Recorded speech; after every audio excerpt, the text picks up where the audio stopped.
orang message dah cakap tak faham. So tak apa, let's see. Okay, apa-apa yang tak faham along the way nanti tanyalah. Saya rasa kamu tak faham mungkin kat bahagian belakang kot macam mana nak tentukan dia adalah nucleophilic addition, electrophilic addition and so on, betul? Alright, kita akan tengok yang tu nanti. So kalau yang belakang je kamu tak faham, yang depan tu saya mungkin akan pergi laju. Kalau saya pergi laju sangat, just stop me lah. Alright, kalau ada soalan apa-apa, tanya je. Kita akan bincang 3 benda. Selain daripada apa yang kita nak bincang, type of reaction, kita akan mula dulu dengan homolytic dengan heterolytic. Homolytic dengan heterolytic cleavage tu penting untuk nak tentukan kat belakang tu nanti. Okay, dan homolytic heterolytic cleavage is the basic of a bond. And from the word cleavage, we know that. What are homolytic and heterolytic about? Okay, from the word cleavage, dia adalah pecahan apa? Apa yang perlu dipecahkan, apa yang perlu diputuskan. Alright? Class? Apa yang kena putus? Apa maksud cleavage di sini? Sorry? Bond. Alright. So it's actually bond breaking over here. Dua-dua ni sebenarnya adalah cerita bond breaking. Okay, dua-dua ni cerita bond breaking. So cerita pasal ikatan kat sini, bond. Bila dia adalah ikatan, dia mesti duduk antara dua orang. Okay, tak kisahlah dia duduk antara A dengan A ataupun dia duduk antara B dengan X, tak kisah. Tapi bila ikatan, dia mesti duduk antara dua orang. Dan semua orang sepatutnya tahu, atas satu ikatan, berapa elektron? 2. Thank you. Atas satu ikatan dia ada 2 elektron. Semua orang patut tahu kalau single bond 2 elektron, kalau double bond dia akan ada 4 elektron. Alright, kalau triple bond dia akan ada 6 elektron. Everybody should know that atas satu ikatan dia pegang 2 elektron. Good. So, next, bila dia cerita pasal homolytic dengan heterolytic, apa beza homo dengan hetero? Anybody yang kamu faham? Apa yang kamu faham pasal homo, apa yang kamu faham pasal hetero? Homo same element. Sama dengan beza. Alright. Lagi? Hetero different element. Different element or same element. Okay. Okay. Homo kat sini boleh bawa banyak maksud. Okay. Generally homolytic dengan heterolytic adalah sama dengan beza lah. Yang tu bahasa BI lah. Lepas tu Syarif kata same element, different element. Okay, tapi since we are talking about bond breaking, kita fokus banyak kepada ikatan. So kita nak putuskan ikatan tu, homo tu akan jadi perkataan sama rata atau hetero tu tak sama rata. The idea yang senang, saya rasa saya akan guna perkataan equally, alright, ataupun non-equally. Ikatan tu nak putus. Dan kita tahu atas ikatan pegang 2 elektron. Atas satu ikatan pegang 2 elektron. So adakah ikatan saya sekarang nak putus sama rata tengah-tengah ataupun ikatan tu putus ke arah satu orang? Alright, yang tu yang kita nak bincang. Sebab sekarang ikatan tu pegang 2 elektron. Alright, so homolytic, kita fokus dulu pada homolytic. Homolytic over here adalah bond breaking equally. Ikatan tu kena putus sama rata. Dalam keadaan apa yang ikatan tu boleh putus sama rata? Kenapa saya ada 2 atom? 2 orang pegang ikatan ni, tapi ikatan ni akan putus sama rata. Kenapa tak ada orang yang menang atau tak ada orang yang kalah? Kenapa dia akan menang sama rata? Syarat pertama apa? Non-polar bond. Non-polar bond. Good word. Dia mesti adalah non-polar bond. Syarat kedua, ataupun bukan syarat, explain kepada non-polar bond. Apa yang menyebabkan dia ada non-polar bond? Similar electronegativity. Okay, tadi Syarif dah kata dah. Dia ada 2 atom. Dia kena atom yang sama ataupun lebih tepat elemen yang sama. Ataupun lebih tepat lagi, bukan elemen yang sama. Kita nak electronegativity tu sama. The bonding atom, bila satu ikatan dia mesti ada bonding atom. Mesti ada 2. Kalau duduk seorang, dia nak mana ikatannya? Dia nak ikat dengan siapa? So kalau tak ikatan dia mesti ada 2 lah. Alright. Bonding atoms have same electronegativity. Alright. So, apa maksud electronegativity? Anybody?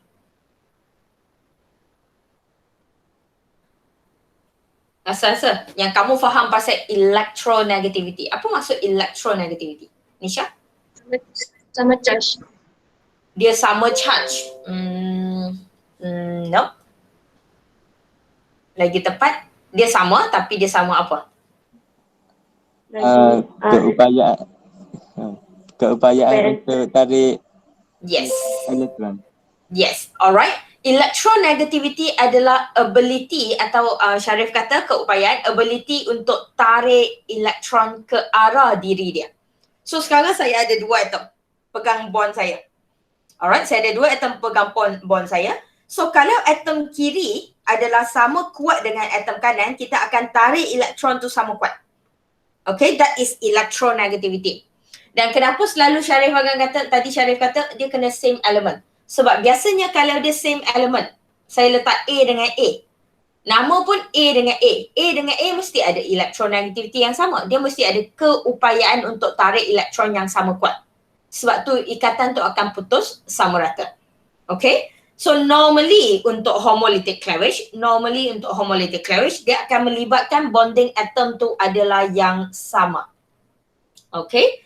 Contoh Br, chlorine, oksigen, hydrogen, bonding atom yang sama. Okay, supaya dia ada kekuatan untuk tarik elektron yang sama. Okay, bila dia ada kekuatan untuk tarik elektron yang sama, saya guna AA lagi So, elektron, A akan tarik elektron sama kuat, A akan tarik elektron sama kuat. Sebab tu ikatan tu jadi non-polar. Alright, dia tak wujud partially positif dengan partially negatif sebab dia tak ada siapa yang lebih kuat untuk tarik elektron. So dia tak wujud partially positif dengan partially negatif. Okay, so kita ada dua syarat untuk ikatan boleh putus sama rata. Alright, ikatan tu boleh pecah sama rata. Satu, bonding atom mesti ada same electronegativity supaya kita ada non-polar bond dan ikatan tu boleh break equally. Okay, so tu syarat dia lah. Dan contoh yang saya suka bagi. Saya suka guna BR. Sebab kita buat dalam amali hari tu. Tak nak BR, gunalah apa pun, janji dia sama. So macam biasa, saya ada dua elektron. So kalau elektron untuk BR, kamu akan nampak elektron tu duduk tengah-tengah. Okay, elektron, titik merah ni tak payah tunjuk dalam exam tak payah tunjuk, malu. Alright, ni saya tunjuk je. Ni saya tunjuk untuk kamu nampak elektron tu. Saya yang tak boleh imagine pula. Okay, so apa yang berlaku kat sini? Bila kamu ada elektron, kita kata dia pecah sama rata. Ikatan ni akan putus sama rata. Okay, nak putus sama rata, arrow tu kita tunjuk macam mana. Arrow tu akan bergerak daripada satu ke kiri, satu lagi ke kanan. Okay, setuju? Alright, satu ke kiri, satu ke kanan. Satu lagi, semua nampak macam faham je, so saya boleh pergi laju sikit . Saya guna half-headed arrow. Soalan saya, kenapa? Transfer one electron. One electron. Arrow color biru yang saya highlight kuning ni, adalah arrow yang kamu akan dapat markah. Arrow ni yang dapat markah . So tolong tengok betul-betul dia guna arrow apa dan arrow tu kena jelas dia bergerak dari mana ke mana. Arrow ni adalah menunjukkan pergerakan elektron. So kalau pergerakan satu elektron, kita guna half-headed arrow.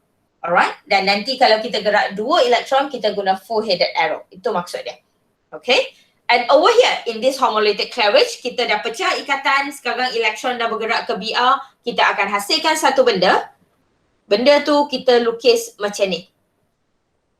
What do we call this thing? Species. Nama dia free radical. Aku rasa kan tiap-tiap hari kena jadi hari cuti supaya kamu akan semangat untuk belajar sikit. You're good today, you're good. Alright. So, dia akan dipanggil free radical. Bila free radical, apa maksud titik-titik ni? Tarik lalat saya panggil. Apa maksud tarik lalat ni? Elektron yang kamu ambil tadi. Unpaired electron. The unpaired elektron yang kamu ambil tadi. Satu elektron yang BR kiri ambil, satu elektron yang BR kanan ambil. So, titik tarik lalat tu wajib dan kena jelas. Bila saya kata wajib dan jelas, saya tak nak siapa-siapa yang hantar titik macam ni kat saya. Titik dah tu. Tak nampak kan? Terus mana apa dia? Teacher apa dia? Tak nampak kan? Macam tu lah hang hantar kat aku dalam exam. Faham? Alright? Kalau titik tu adalah markah, titik tu melambangkan elektron tarik lalat tu membawa maksud. Hang janganlah titik macam tu kat saya. Dalam exam, jenuh aku nak cari. Tak ada. Kalau saya tak nampak, saya tak bagi. So, hitamkan lah. Alright? Bagi nampak jelas terpampang kat situ dia ada elektron. Okay? So, that is your homolytic. That is everything about homolytic. And homolytic ni senang. Alright? Homolytic ni senang. Nak tahu dia homolytic adalah kalau bonding atom dia sama, like this, tak payah fikir dia mesti homolytic. Alright? Dia mesti homolytic. Next, kalau saya nak bergerak ke hetero. Kenapa saya nak bincang semua untuk homo dulu? Tengok apa yang saya tulis untuk hetero. Will be 100% terbalik. Kalau tadi bond breaking equally, sekarang bond breaking non-equally. Kalau tadi adalah non-polar bond, sekarang saya akan ada polar bond.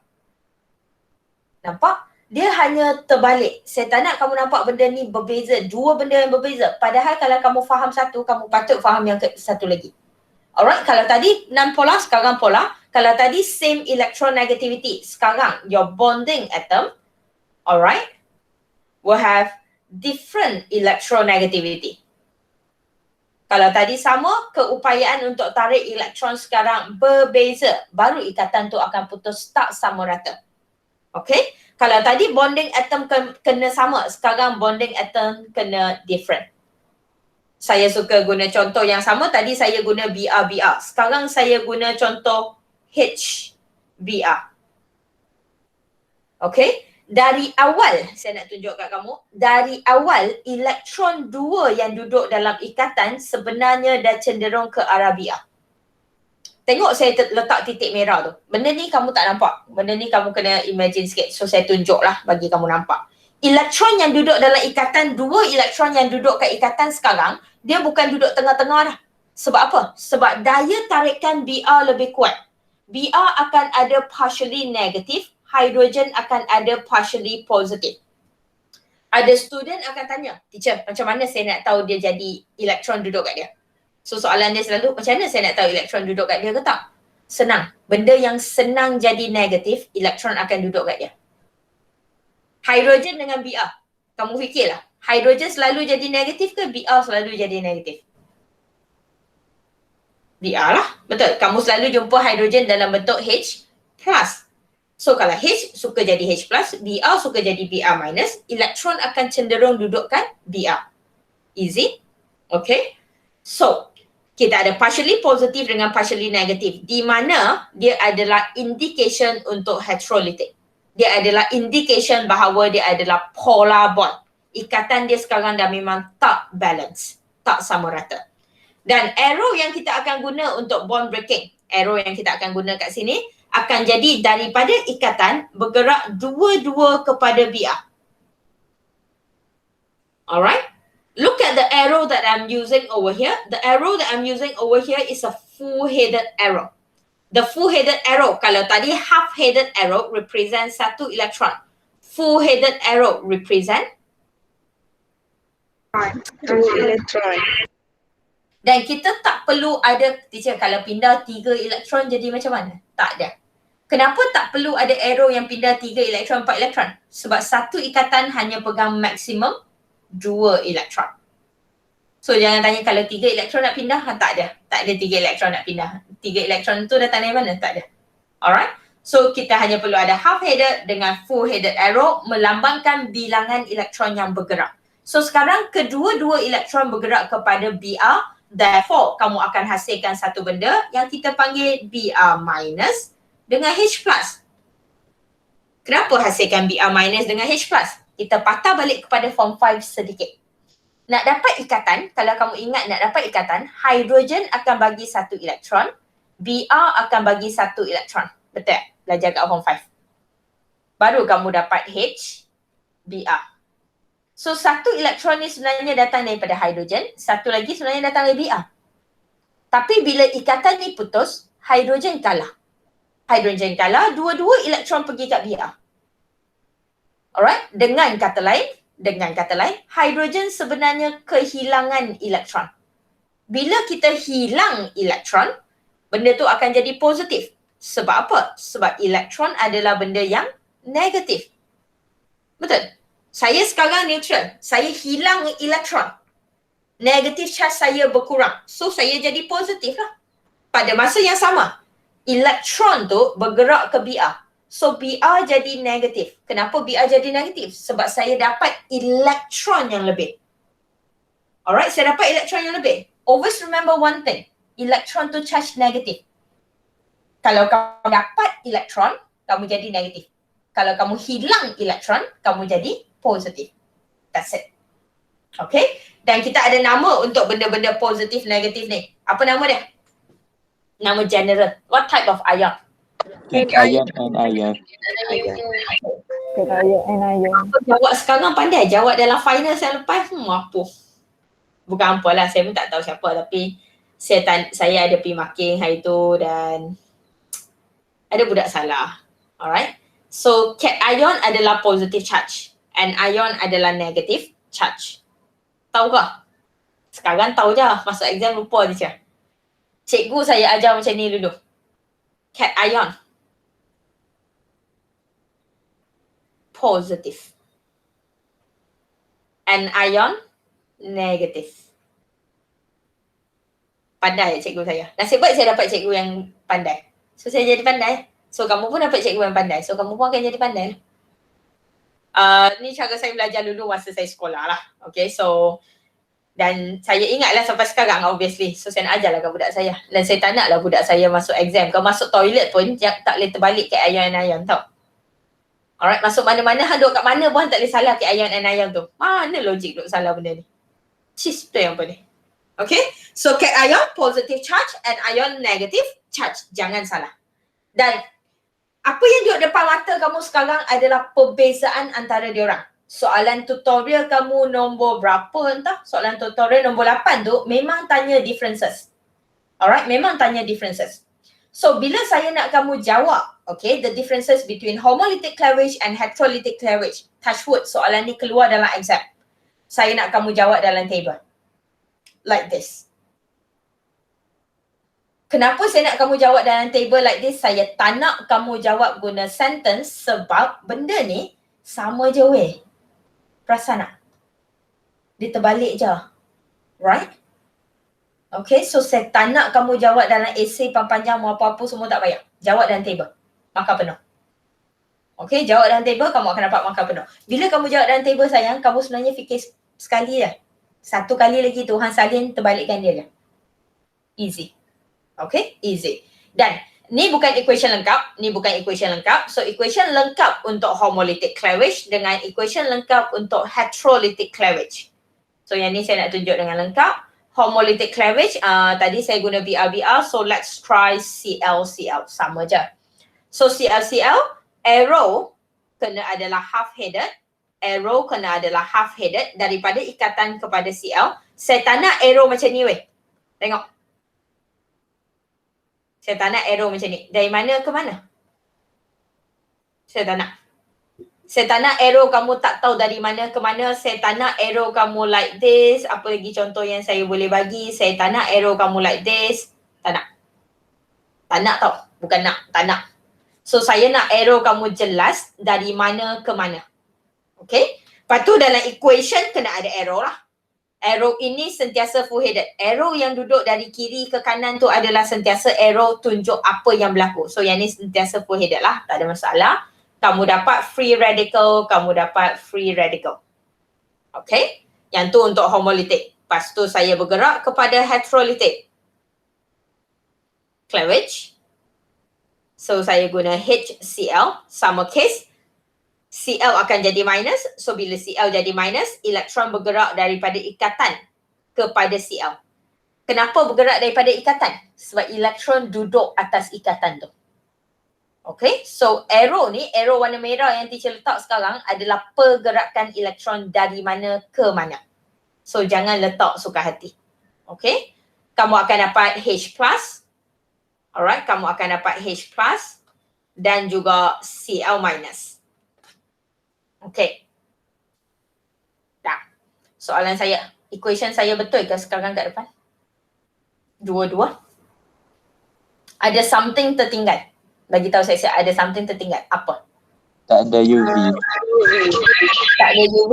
Okay, tak ada UV. UV sepatutnya duduk di homo atau hetero atau dua-dua. Homo.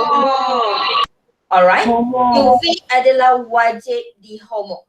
Tadi saya memang tak bagi tahu kat depan. Saya saja nak test kamu. Saya memang tinggal kat depan tadi tu. Saya memang saja tinggal.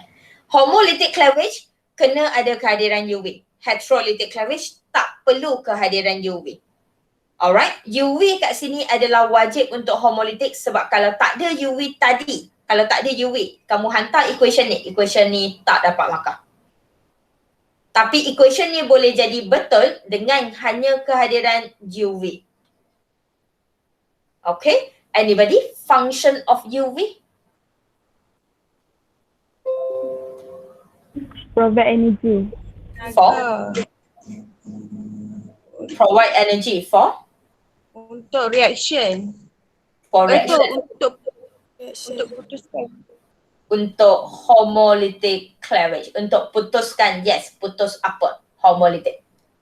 Alright, sebab apa saya insist provide energy for homolytic cleavage? Sebab sekarang kalau kamu hanya jawab provide energy memang tak dapat markah. Alright, so sekarang jawapan penuh, soalan favourite weh. Function of UV soalan favourite. So hafal lah jawapan favourite tu. Provide energy for homolytic cleavage. Habis satu akar. Okay, soalan favourite. Memang suka keluar. Okay, easy. Okay, so saya nak ingatkan sekali lagi untuk homolytic cleavage dengan heterolytic cleavage, homo kena adalah half-headed arrow, dapat guna UV, dapat free radical. Heterolytic cleavage guna full-headed arrow, dapat cation and ion. Simple. Okay, boleh buat. Dalam exam nanti kalau dia minta contoh equation, tak payah bagi contoh yang gempak-gempak weh. Guna je BR, HBR. Habis. Sama je. Alright. Selagi soalan minta tapi dia tak request banyak-banyak, hampa tak payah guna contoh susah. Guna yang senang aja. Okay. Easy. Okay. Question? Homolytic, heterolytic? Boleh. Yang ni senang Ni tak ada apa. Saya ajar kalau kamu faham yang kat YouTube tu, saya sebenarnya ajar balik dalam BI je. Next. Dalam BM je. Okay, kat sini. Define the term free radical, electrophile, nucleophile. Okay, kita nak tengok dulu pada free radical sebab dia lain daripada dua ni. So free radical tadi saya dah bincang, tak ada apa dah nak bincang sebab macam mana nak dapat free radical ataupun apa dia free radical. Free radical adalah species with an unpaired electron. Okay. Alright. So dia adalah species with an unpaired electron. Contoh yang kita bagi tadi, kamu dapat Br dot, kamu dapat Cl dot, that is your free radical lah. Okay. Kalau kamu nak tahu lebih banyak lagi pasal free radical, dia akan balik kepada homolytic cleavage. Alright, dia akan balik kepada homolytic cleavage yang kita baru bincang. Dan kalau nak lebih lagi, cerita balik je lah pasal homolytic cleavage. Tak ada apa. Alright. Biasanya kalau dia tanya free radical tu apa, dia hanya nak kamu tahu bahawa free radical tu adalah species with an unpaired electron. Dia duduk single electron. Okay. So datang daripada homolytic. Yang ni senang. Homolytic terus free radical. Tak ada orang lain. Okay. Electrophile dengan nucleophile yang saya rasa yang kamu mungkin pening lah. Betul. Okay. Let's see.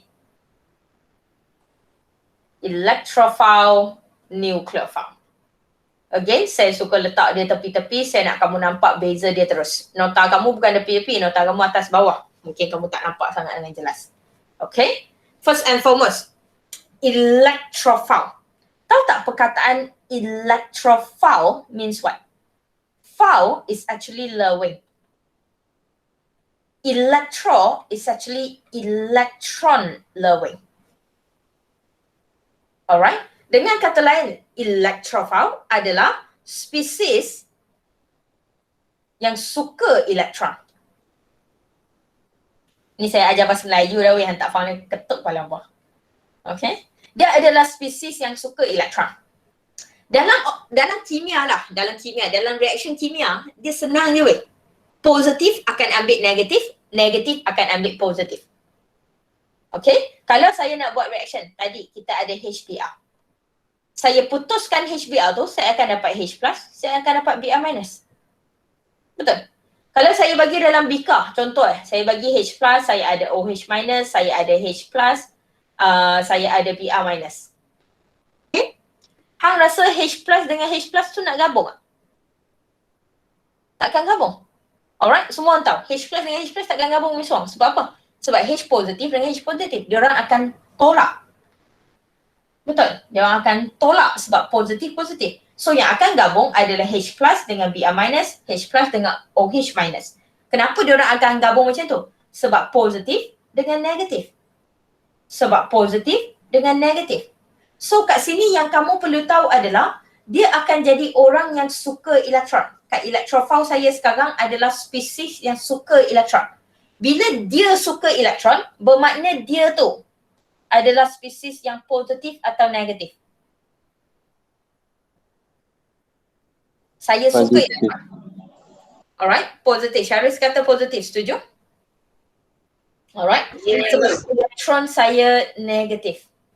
So bila saya suka pada elektron yang negatif, saya akan jadi spesies yang positif. Alright, positive charge. Saya akan jadi spesies yang positive charge, baru saya akan suka pada elektron. Setuju setakat ni? Okay. So, spesies yang positif, senang. Macam mana spesies tu boleh jadi positif? Sebab dari awal, dia adalah spesies yang tak cukup elektron. Baru dia boleh jadi positif. Alright, kenapa hidrogen tadi jadi H+? Sebab saya hilang elektron. Betul? Spesies yang tak cukup elektron, spesies yang hilang elektron, dia akan jadi spesies yang positif. Sebab tu saya suka kat elektron, sebab saya dah hilang. Alright, saya dah hilang elektron. Saya jadi positif. Sebab tu saya nak cari balik elektron yang saya dah hilang. Make sense? Setakat ni? Okay. So, spesies yang positif adalah sentiasa orang yang dah kehilangan elektron. Contoh-contoh, cation ion. Your positive charge ion. Alright? Oh, your positive charge ion sayang. Contoh positive charge ion kamu. C positif, H positif, NO2 positif. Apa lagi positif yang kamu biasa jumpa? Tak ada. Cat ion lah. Semua jenis cat ion. Semua benda yang kamu nampak ada positive charge kat atas. Terus electrophile. Satu lagi cara nak ingat. Electrophile. Nampak? So dia mesti adalah orang positif. Pandai cikgu saya ajar dulu. Ni cara cikgu saya ajar semua ni. Tak pandai dulu. Saya kelas hujung-hujung lah. Sekarang pandai lah. Pandai sikit. Alright. So, that is your cat ion. Senang nak tengok. Senang nak hafal. Bila electrophile bermakna dia orang yang pegang positif charge. Ada 2-3 orang lagi yang boleh jadi cat ion. Yang boleh jadi electrophile, bukan boleh jadi cat ion. Orang yang kedua, yang dalam nota kamu dia ada table yang dia tulis kat situ, kalau tak silap saya Lewis acid or Lewis bases. Betul? Alright, Lewis acid ke Lewis base untuk electrophile? Lewis acid. Thank you. Alright. Lewis acid sebenarnya yang saya bagi dalam nota kamu adalah orang yang incomplete octet. Alright, ingat perkataan octet? Octet means berapa elektron? 8. Thank you. Incomplete octet yang kita belajar semester lepas dalam chapter chemical bonding. Alright, incomplete octet yang ada dalam nota kamu, Lewis structure kamu sekarang adalah BCl3, kamu ada apa lagi? BF3, benda-benda tu. Okay, your incomplete octet over here adalah orang yang tak cukup 8 elektron. Hang fikir logik lah. 8 elektron tu octet. Sekarang saya pegang 6. Bermakna saya ada tempat kosong lagi. Betul? Alright, so tempat kosong tu lah akan menyebabkan saya boleh terima elektron lagi. Saya suka elektron. So saya kena ada tempat lah untuk elektron tu masuk. So incomplete octet adalah orang yang kita boleh masukkan elektron lagi sebab saya tak cukup elektron lagi. Make sense? Okay. Ada lagi kat bawah tu ada oxidizing agent. Oxidizing agent kamu ada Br2Cl2 kalau tak silap saya. Okay. Yang ni ada keadaan-keadaan tertentu barulah Br2Cl2 akan jadi electrophile. Saya akan tunjuk guna contoh nanti. Alright, jangan risau. Mungkin dalam otak kamu, kenapa Br2 nak jadi positif? Sebab selalunya kita jumpa Br minus, betul? Ataupun free radical lah. Sekarang kita dah jumpa free radical. So Br biasanya Br2 Cl2. Kenapa bukan free radical Miss Wong? Soalan. Alright, pertama. Kedua, kenapa dia jadi positif? Kenapa dia tak jadi negatif? Biasa Br minus. So dia depends on partner dia. Dia depends on dia react dengan siapa. Okay? So saya akan tunjuk yang ni guna contoh, so jangan risau lagi. Okay, so electrophile setakat ni adalah benda asas yang kamu boleh tahu. Okay, electrophilic site dengan nucleophilic site kita bincang nanti. Okay, yang ni dulu. So this is about electrophile. Where is positive? You must have a positive charge. Positive charge over here is all your cation and also your incomplete octet. Okay, dia mesti adalah spesies yang tak cukup elektron supaya dia boleh jadi positif, dan positif ini akan tertarik dengan elektron. Positive charge ni akan tertarik dengan elektron. So dia akan jadi spesies yang suka elektron. That is electrophile. Bergerak kepada nucleophile. Kalau tadi electrophile adalah orang yang positif, nucleo adalah orang yang negatif.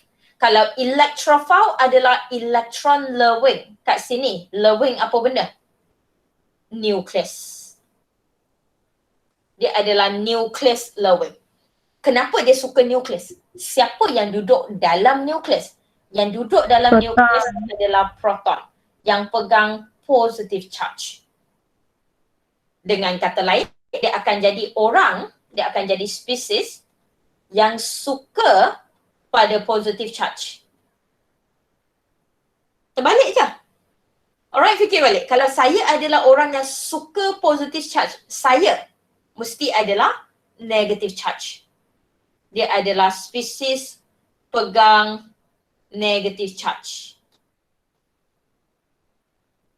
Alright, dia adalah spesies yang pegang negative charge.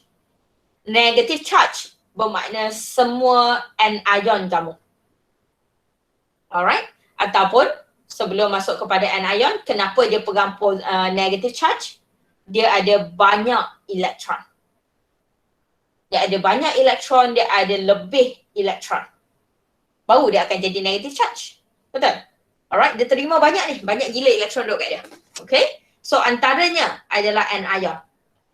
Kalau anion ni senang weh. Kalau kamu nampak je dia pegang negative charge, kamu nampak C minus, kamu nampak OH minus, kamu nampak Cl minus, kamu nampak dia adalah apa-apa negative charge kat atas, terus nucleophile.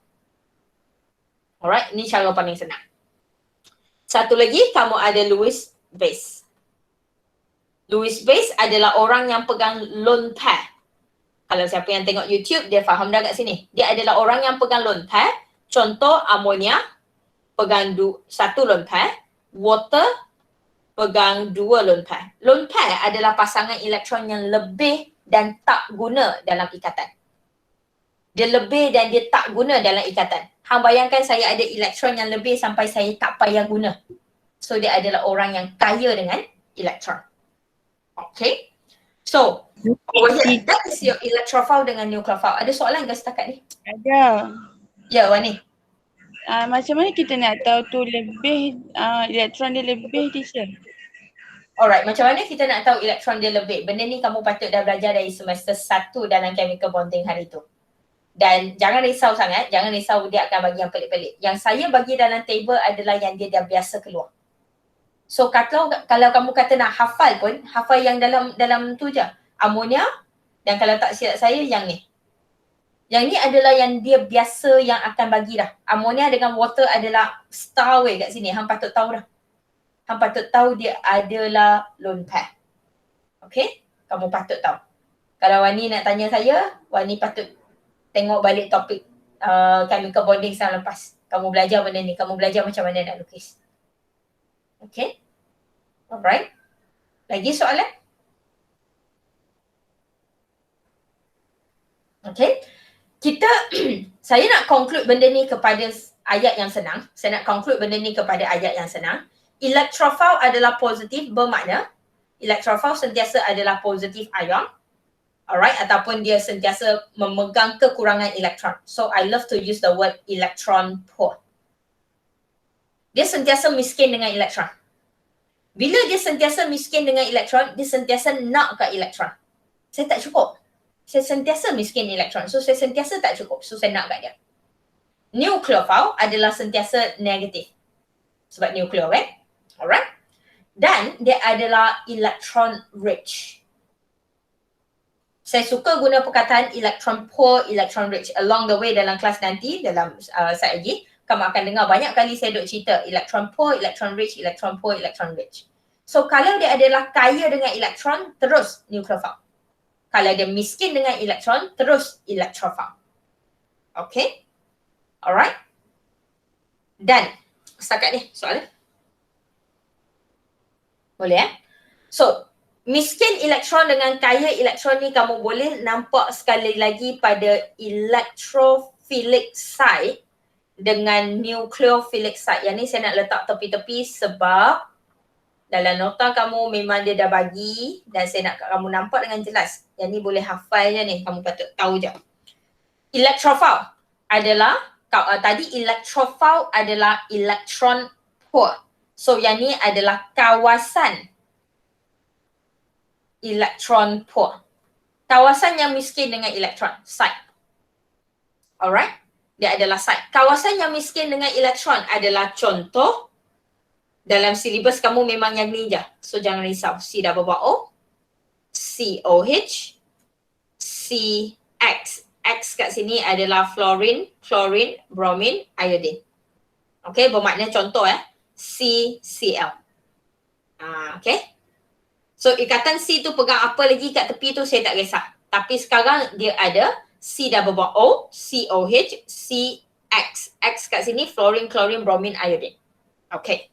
Apa yang menyebabkan dia jadi kawasan poor? Sebab oksigen sentiasa negatif. My carbon right now akan jadi partially positive. Oksigen sekali lagi, electronegativity dia kuat sayang. Oksigen ni dia senang jadi O2 minus, betul? Bila dia senang jadi O2 minus, dia senang jadi OH minus, dia senang untuk tarik elektron ke arah dia. Dengan kata lain, elektron-elektron ni sebenarnya duduk ke arah oksigen. Okay, so carbon saya jadi partially positive. Kat sini pun sama, fluorine, chlorine, iodine semua adalah partially negative. Carbon saya semua kat sini jadi partially positive. And this is what we call electrophilic site. Kawasan yang miskin dengan elektron. Alright? Dia adalah kawasan yang miskin dengan elektron. Kenapa saya guna perkataan kawasan? Kenapa kita tak panggil dia electrophile terus?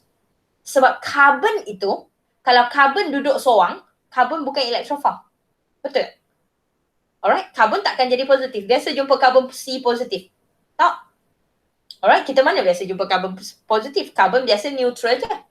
So kenapa karbon bukan electrophile? Kenapa budak akan tanya, kenapa dia electrophilic site? Tulis je lah electrophile. Dia akan jadi kawasan yang miskin dengan elektron sebab dia kawan dengan orang ni. Dia sendiri takkan jadi orang yang miskin dengan elektron. Dia sendiri tak jadi orang yang miskin dengan elektron. Dia hanya akan jadi miskin dengan elektron sebab dia kawan dengan siapa. So dia akan create satu kawasan. Bukan dia tau. Kawasan yang kekurangan elektron. Okay, dia akan create satu kawasan yang kekurangan elektron. So this is your electrophilic site. Karbon-karbon yang duduk dengan orang yang senang jadi negative charge. Oksigen ataupun fluorine, chlorine, bromine, iodine. Jangan risau yang lain. Silibus kamu yang ni je. Okay, silibus kamu yang ni je. Of course kalau kamu tanya saya, teacher yang ni je kah? Tak ada orang lain? Ada. Kita belajar yang nak keluar je. Yang tak keluar kita simpan dulu untuk tahun depan. Okay. Sekejap lagi saya ajar semua tahun depan tak balik matrik dah. Pandai dah. Okay. Okay, so that is your kawasan electrophilic site. Next, nucleophilic site adalah kawasan yang kaya dengan elektron. Electron rich area. So kawasan apa yang kaya dengan elektron? Semua yang pegang multiple bond. Double bond, triple bond ataupun benzene ring. Kaya gila tahap gaban. Alright, dia akan jadi kawasan nucleophile. Kenapa? Sebab single bond standard pegang 2 elektron. Kalau double bond, dia pegang 4 sayang. Kalau dia triple bond, dia pegang 6. Kalau benzin, dia pegang 6 lebih. Nampak? So dia akan jadi kawasan, orang-orang ni akan jadi kawasan yang kaya gila dengan elektron sebab kehadiran double bond, kehadiran triple bond dan benzene ring. Alright? Dan especially benzene ring lah. Kalau hang tengok pun hang nampak kot benzene ring ni kaya gila dengan elektron weh. Sangat kaya. Very very high electron density. Okay? So, electrophilic site dengan nucleophilic site biasanya memang limited kepada apa yang depan mata kamu sekarang sahaja. Electrophilic site biasa adalah pada carbon positif yang partner dengan oksigen ataupun halogen. Okay? Nucleophilic site adalah orang yang pegang carbon-carbon double bond, carbon-carbon triple bond ataupun benzene ring. Okay? Question so far? Okay. Benda yang kita belajar sekarang ni sangat-sangat penting untuk apa yang kita nak guna nanti, nak tentukan addition, substitution and so on. Okay. Sebelum kamu lupa nucleophile dengan electrophile, saya nak bincang soalan ni sikit. Sebelum saya masuk soalan ni, saya kurang berkenan dengan cara soalan macam ni. Salah satu reason, kalau saya nak tahu dia adalah electrophile, nucleophile atau free radical, dia sangat bergantung kepada pasangan dia siapa. Maksud saya, kalau saya nak tahu dia adalah electrophile atau nucleophile, saya kena tengok dia react dengan siapa. Baru saya boleh tentukan siapa kuat, siapa lemah. Okay, sebab contoh case. Case contoh macam BR. BR sebenarnya boleh jadi free radical, BR sebenarnya boleh jadi positif, BR sebenarnya boleh jadi negatif. Dia sangat bergantung kepada partner dia kat sebelah tu siapa. Kalau partner dia sangat positif, partner dia adalah orang yang sangat positif. Alright, partner dia. So, BR akan jadi negatif. Sebab saya dapat partner yang positif gila tak gaban. So, saya jadi negatif lah. Tapi kalau partner saya adalah extremely electron rich, sangat kaya dengan elektron, sangat negatif, BR takkan jadi negatif dah weh. BR kalah dah. BR jadi positif. Nampak? So, of course, saya akan buat juga soalan ni. Tapi apa yang kadang-kadang, apa yang kita bagi kat soalan ni, itulah soalan macam ni tak patut keluar lah kalau kamu tanya saya. Melainkan, it's like this. Yang ni boleh. Sebab apa yang ni boleh? Sebab yang ni terpampang free radical. Satu titik. Kenapa saya kata yang semua ada charge tu boleh? Sebab kalau dia ada charge, dia mesti adalah electrophile atau nucleophile terus. Okay? Itu maksud saya. Tapi kalau macam PCl5 ni saya memang tak nak jawab. PCl5 dia boleh jadi nucleo, dia boleh jadi elektro. Dia depends lah dia partner dengan siapa. Okay? So jawapan yang saya akan bagi nanti mungkin bukan tepat. Mungkin kamu akan jumpa dia bukan electrophile. Mungkin kamu akan jumpa dia sebagai nucleophile nanti. Okay? So kita bincang je lah. Kita bincang ikut apa yang dalam nota kamu je. Okay? So amonia yang kamu bincang dalam nota kamu tengok dalam nota kamu, amonia kamu pegang lone pair. So Wani, amonia yang pegang lone pair Wani, dia adalah? Nucleophile. Nucleophile. Lepas tu saya dah jawab soalan paling senang dalam kelas free radical. So saya dah jawab lah. Soalan senang tu tak payah kamu jawab. Kamu jawab soalan susah supaya kamu pandai sikit. Muslihin, H2O?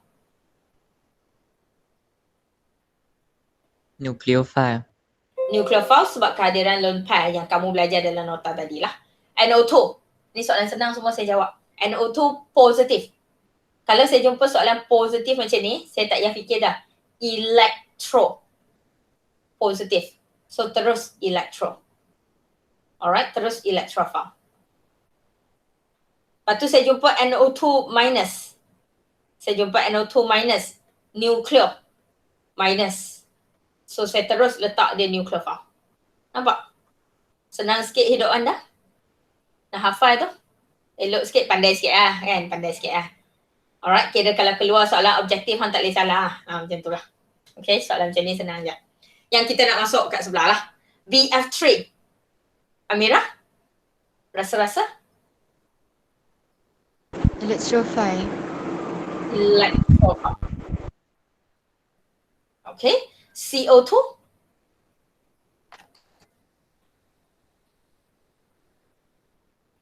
CO2? Anybody? Nucleophile. Nucleophile. Sebab apa nucleophile?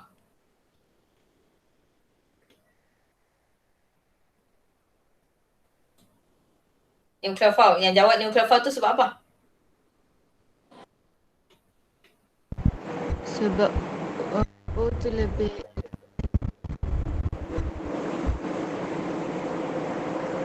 Sebab O tu lebih? elektronegatif. Sebab O tu lebih elektronegatif. Okay. Sama macam case PCl5, mungkin kamu nampak secara mata kasar dia adalah lebih elektronegatif ataupun dia kaya dengan elektron lah. Kalau kamu tengok macam ni, mungkin most likely dia akan jadi nucleophile sebab kehadiran double bond yang banyak, betul? Tapi macam saya cakap, dia sangat bergantung juga pada dia partner dengan siapa sebenarnya nanti. Okay? Dia sangat bergantung juga dia partner dengan siapa nanti. Tapi kalau tengok mata kasar macam ni, dia akan cenderung ke arah nucleophile sebab dia sangat kaya dengan elektron. Okay? Dia sangat kaya dengan elektron. Tapi dia sangat bergantung juga pada pasangan dia sayang. Dia sangat bergantung juga pada pasangan dia. Okay? Kalau kamu tanya saya, dia boleh jadi nucleophile, dia boleh jadi electrophile. Okay? Kat sini, double bond. Double bond senang. Double bond sangat senang. Ingat yang ni? Jumpa je carbon-carbon double bond, carbon-carbon triple bond, carbon yang pegang multiple bond, tak payah fikir. Cuma kat sini kelemahan soalan sebab dia hanya tanya nucleophile atau electrophile. Kalau kamu tanya saya, jawapan tepat dia, this double bond, jawapan tepat dia patut adalah nucleophilic site. Alright, jawapan tepat dia adalah nucleophilic site, bukan nucleophile. Alright, dia adalah kawasan yang kaya dengan elektron. Nucleophilic site. Okay. Lepas tu sama CH3OH. Sama macam case double bond. CH3OH adalah C antara ni lah. COH. So dia adalah kawasan yang kaya dengan elektron. Again, dia bukan electrophile tapi saya rasa jawapan yang lebih tepat adalah electrophilic site. Okay. Dia adalah lebih sesuai jadi electrophilic site. Okay. Boleh? PCl5 sama macam CO2, saya rasa dia boleh jadi electrophile, dia boleh jadi nucleophile. Bukan saya rasa, dia memang boleh. Dia sangat bergantung pada pasangan dia siapa. Okay? Boleh? Okay. Don't worry, soalan macam ni kalau keluar dia akan keluar yang jelas. Dia akan keluar yang jelas. Dia tak patut keluar yang like this. Dia tak boleh keluar. Okay, soalan macam ni saya suka sikit. Okay, this is the correct question. Untuk nak tentukan electrophile atau nucleophile, kamu kena tahu dia react dengan siapa. Soalan 9C Roman 1 ni soalan tipu ni. Ni kalau keluar hang salah, hang ketuk tampi turun tangga, naik balik tangga. Turun balik golek. Ni soalan senang gila weh. Kenapa? Dia dah bagi charge. Hang dah nampak dah positif tu electrophile. Negatif tu nucleophile. Ni tutup mata tak boleh jawab lah. Tapi ni tak payah fikir boleh jawab lah. Alright. Senang. Soalan macam ni paling senang. Soalan yang dia bagi charge tu adalah soalan bonus tahun tu. Okay? Easy. Next. Soalan ni saya nak cancel. Saya tak minat soalan ni. Saya nak cancel soalan ni buat kamu pening je. Tak payah. Okay. Ni. Untuk case macam ni. Saya ada double bond dengan saya ada H. Okay. Ni adalah preparation untuk kamu masuk kepada type of reaction nanti. Kamu akan perasan positif akan react dengan negatif. Dengan kata lain, elektro akan react dengan nukleo. Dengan kata lain, kalau saya ada dua benda, saya ada E dengan F. Saya tahu salah seorang tu elektro atau nukleo. Saya tak perlu pun fikir untuk orang kedua sebenarnya. Kalau salah seorang tu elektro, orang satu lagi mesti nukleo. Nampak? Senang. So kat sini, depan mata kamu ada dua, saya ada kehadiran double bond, saya ada kehadiran H+. Tengok kat sini, siapa lagi senang nak tentukan? Mana yang kamu senang, kamu tengok-tengok, kamu dah tahu dia elektro atau nukleo? H+. So saya akan pilih untuk jawab H+. dia. H+. Alright, dan H+ tu apa Yakin?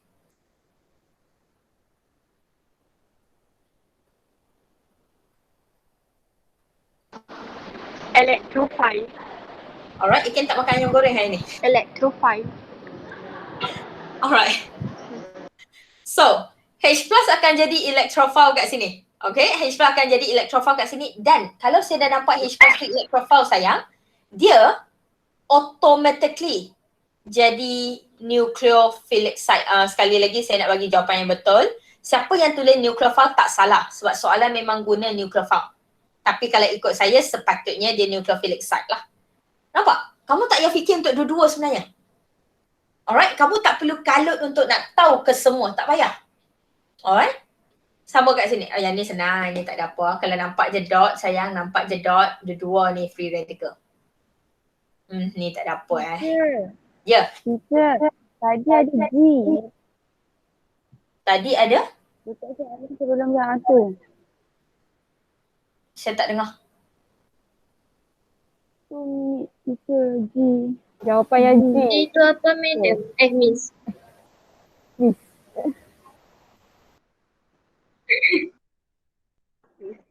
Soalan G, Miss. Soalan G, tak jawab lagi.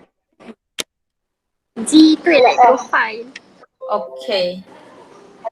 Oh, G. G tertinggal. Tak perasan. G tu electrophile lah. Alright. Okay. Alright, yang ni tak ada apa, positif. Yang saya nak fokus kat sini adalah pada reactant. Sebab nanti bila kamu nak tentukan type of reaction, kita hanya perlu tengok reactant je. Kita tak payah tengok produk. Alright, kita tak payah tengok produk langsung. Bila kita nak tentukan type of reaction lah. Okay.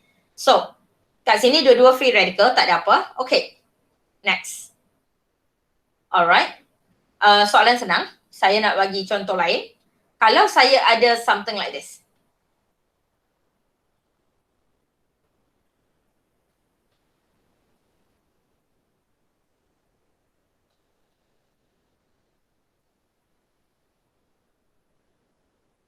Okay. Contoh. Saya nak tanya X tu adalah apa? Y tu adalah apa? Okay. So, kat sini X dengan Y. Nak senang tentukan. Nak tentukan siapa? Lulu. X. X. Sebab kehadiran double. Betul. Sebab kamu nampak double bond tu, straight away. Double bond teacher. Double bond antara C. X ni straight away nucleophilic site. Dia kaya dengan elektron dah. Alright, straight away dia adalah nucleophilic site sebab dia electron rich. Dan bila dia adalah nucleophilic site, orang sebelah terus akan jadi electrophile. Nampak? Okay? Alright, contohnya lagi. Kalau saya ada something like this.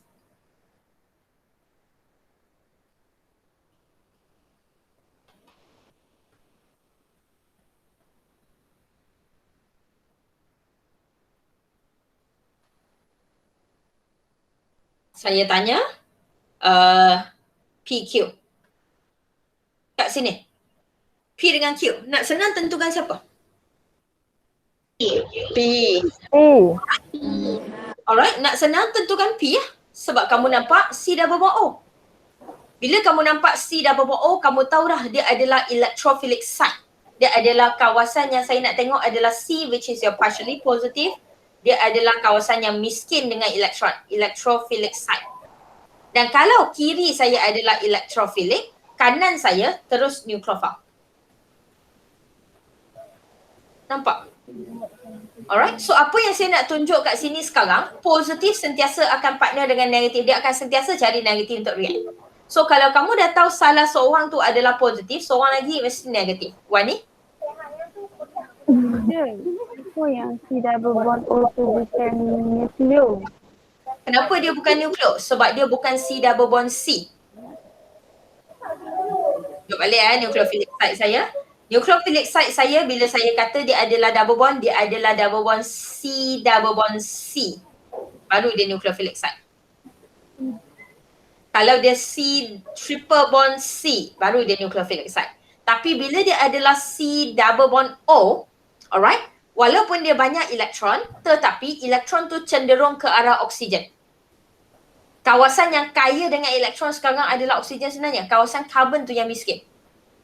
Mungkin kamu akan tanya kat saya, teacher, kalau macam tu kenapa kita tak panggil dia nucleophilic site dan kita fokus pada oksigen? Tak. Sebab nanti oksigen akan keluar, OH akan keluar, X akan keluar. Diorang akan hilang. Diorang akan berubah. Yang akan kekal dan tak berubah adalah karbon. Karbon yang akan alami perubahan. Alright, nanti kita akan nampak yang ni kat type of reaction. Okay? Boleh? Okay. Menjawab soalan kawan ni saya. Boleh Ya, teacher. So, memang saya nak tunjuk sebab tu saya guna double bond C dengan double bond C, double bond O.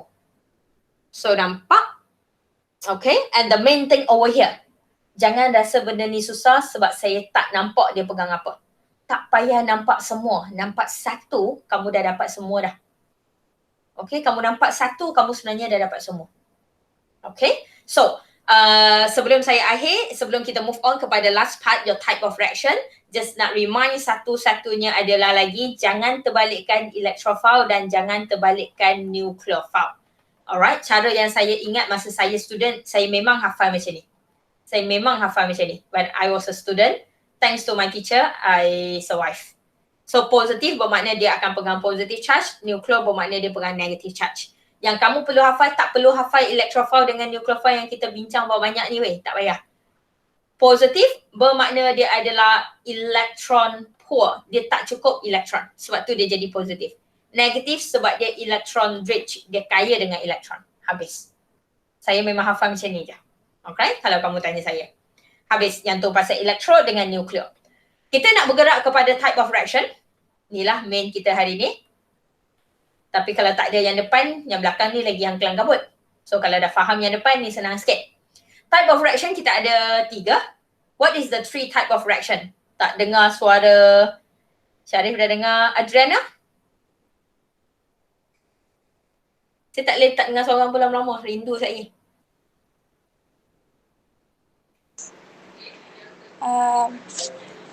Addition, Addition. Satu lagi. substitution, Satu lagi. elimination, Elimination. elimination. Thank you. Okay, macam biasa tulisan buruk. So, benda ni kamu akan repeat balik dalam tahun depan. Bila kamu masuk second year, kamu akan jumpa balik benda ni 100%. Dengan ada tambahan sikit lah. So, apa yang kamu belajar hari ni tu kamu akan ulang balik nanti. So, ingat betul-betul supaya kamu boleh score SEM depan nanti. SEM satu lagi. So, saya ada addition, saya ada substitution, saya ada elimination. Sebelum saya masuk in detail kepada jenis-jenis dia, dalam siapa yang tengok video YouTube, patutnya dah sangat jelas. Alright, patutnya dah sangat jelas. Addition, like the word say, kita ada tambahan. Kita tambah. Alright, substitution, kita ganti. Elimination, kita buang. Itu je sebenarnya yang berlaku. Okay, itu je sebenarnya yang berlaku. Dan saya guna contoh yang sangat senang dalam video YouTube saya. Addition, bila saya kata saya tambah, bermakna saya ada penambahan dan yang paling penting, benda yang asal, benda yang ada daripada awal tu kena kekal tak berubah. Saya suka guna cara ni dulu untuk tentukan. Apa maksud 3 ni? 3 ni adalah macam 3 kerusi. Alright? Ataupun nak lagi nampak, saya letak 4 siap-siap sebab karbon tu pegang 4 ikatan. Alright? So saya ada ni, 4. 4 kerusi ni dari awal sama. Saya tambah kawan baru. So, apa maksud tambah adalah saya hanya tambah, yang saya nak kamu nampak orang yang sama dari awal tak keluar. Orang yang awal ada tu, dia tak keluar. Kita hanya tambah. Dari segi kimia. Alright? Dari segi kimia. Saya tambah dengan Br2. Saya dapat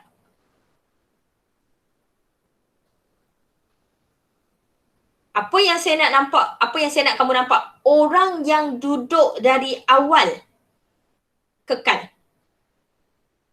Orang yang duduk dari awal kekal. Kita ada kawan baru.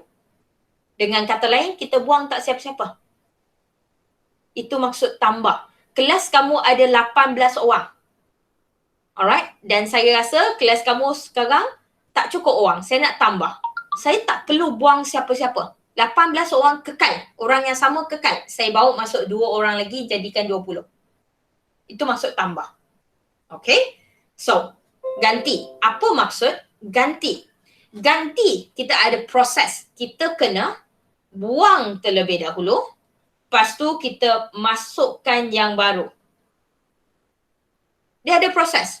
Ganti. Kalau saya ada 18 orang kat depan mata saya sekarang, okay, dan saya tak minat, katakanlah saya tak minat kat Muslihin.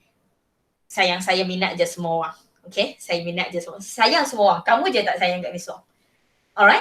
So katakan saya tak minat kat Muslihin. Dia kena guna laki. Saya guna Ikin tak masuk terus kelas saya. Alright.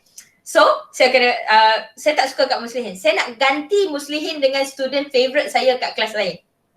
Alright. So apa yang saya kena buat? Saya kena keluarkan Muslihin dulu daripada atas kursi dia. Saya kena buang Muslihin, jangan duduk atas kursi tu, keluar daripada kelas saya.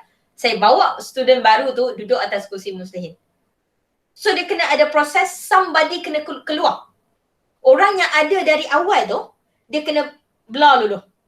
So saya ada orang ni. Lepas tu bila proses substitution berlaku, orang yang lama berubah. Dan saya ganti, tu nama ganti. So ada orang yang kena keluar. Pakcik ni keluar, Muslim keluar, bye-bye Muslim. Duduk dalam ni. Saya ni hang anchor terus. Yang ni ganti. Alright.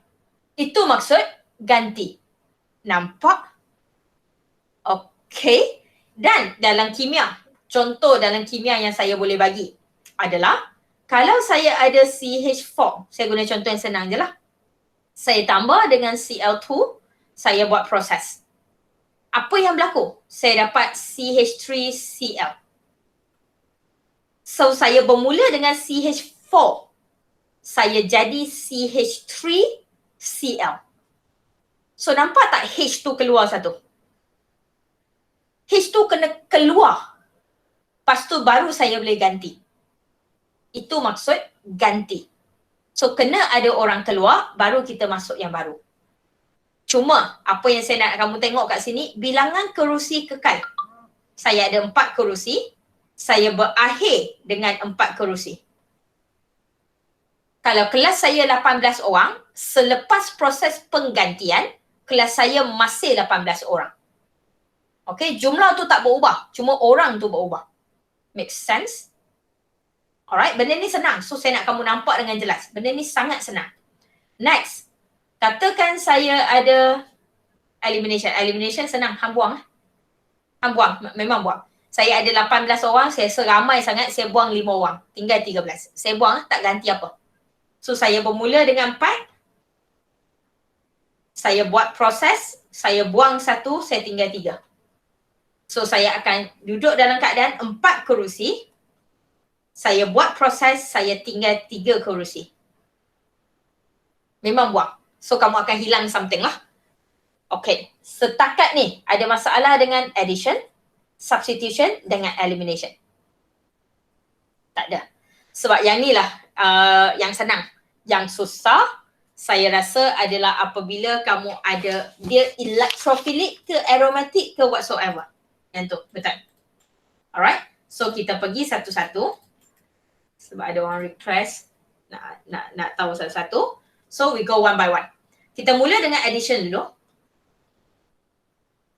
Addition saya ada 2. Kita mula dengan electrophilic addition. Satu je saya nak bagi tahu.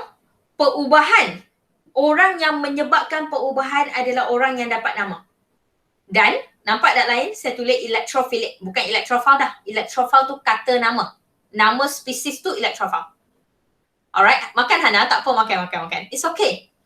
Makan, janji Han dengar. Saya tanya soalan, Han boleh jawab makan. Dalam kelas saya, dalam makmal pun kamu, makmal tak boleh makan lah. Kalau kelas kita kat BSG, Han boleh makan je, tak ada masalah. Alright. Electrophilic addition kat sini bermakna electrophile adalah orang yang menyebabkan perubahan.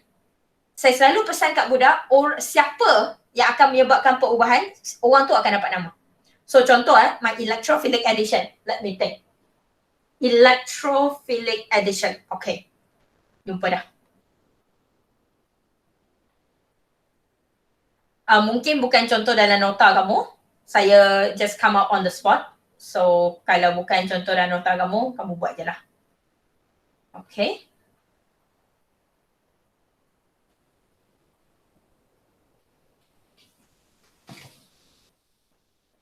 So, kenapa nama dia electrophilic addition yang saya bagi ni, kenapa dia electrophilic addition? Kita tengok first, kita check betul tak dia addition. Macam mana nak check dia addition atau tak dalam exam nanti, kembangkan bahagian yang ada perubahan. First thing, identify bahagian yang ada perubahan. Saya bermula dengan CH3. Okay, CH3 tak ada perubahan, biar. Saya ada CH saya pegang Cl, highlight. Dalam exam pegang highlighter, tak ada masalah. Double bond saya berubah jadi single bond, highlight. Lepas tu saya ada CH2, saya jadi CH3. So kawasan yang ada perubahan adalah kawasan yang saya dah highlight. Kawasan yang tak highlight tu, biar. Tak payah tengok dia. Kembangkan kawasan yang ada perubahan. Kalau tak nampak dengan jelas, kembangkan. Kalau kamu dah nampak dengan jelas, tak payah kembang pun tak apa. So saya nampak CH3 tak ubah, so saya tak payah kembang. So saya nampak H kat sini, saya kembangkan H saya. Double bond, saya pegang 2H. CH3 tak ubah, so tak payah kembang. Bahagian yang ubah, saya kembangkan. Ni cara paling kuno ni, cara paling slow, paling patutnya boleh nampak lah. So, check. C double bond jadi single bond. Hidrogen kekal. 2 hidrogen kat tepi kekal. Soalan teacher, ada siapa-siapa dibuang? Tak ada. Kita tak buang siapa-siapa. Hidrogen kekal, hidrogen kekal, hidrogen kekal. So, bila kita tak buang siapa-siapa, kita ada tak proses penggantian berlaku? Tak ada. Kita tambah. Kawasan ni tadi tak ada tempat. Kawasan ni tadi tak ada siapa. So, saya tambah Cl, saya tambah hidrogen. So, saya ada proses penambahan. Sebab tu dia jadi addition. Setakat ni, nampak addition? Okay? Alright. Kalau nampak addition, kita move on. So, kalau nampak addition, kenapa electrophile? Yang ni lah yang teruk betul. Kenapa electrophile? Senang. Tentukan dulu siapa nukleus, siapa elektro macam biasa. Saya ada HCl, saya ada double bond. Obviously, saya nak tentukan double bond lah. Double bond senang. Double bond, elektro ke nukleus?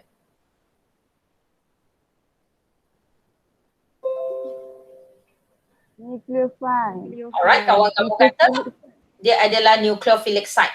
Dengan kata lain, dia nukleo lah. Betul, dia nukleo.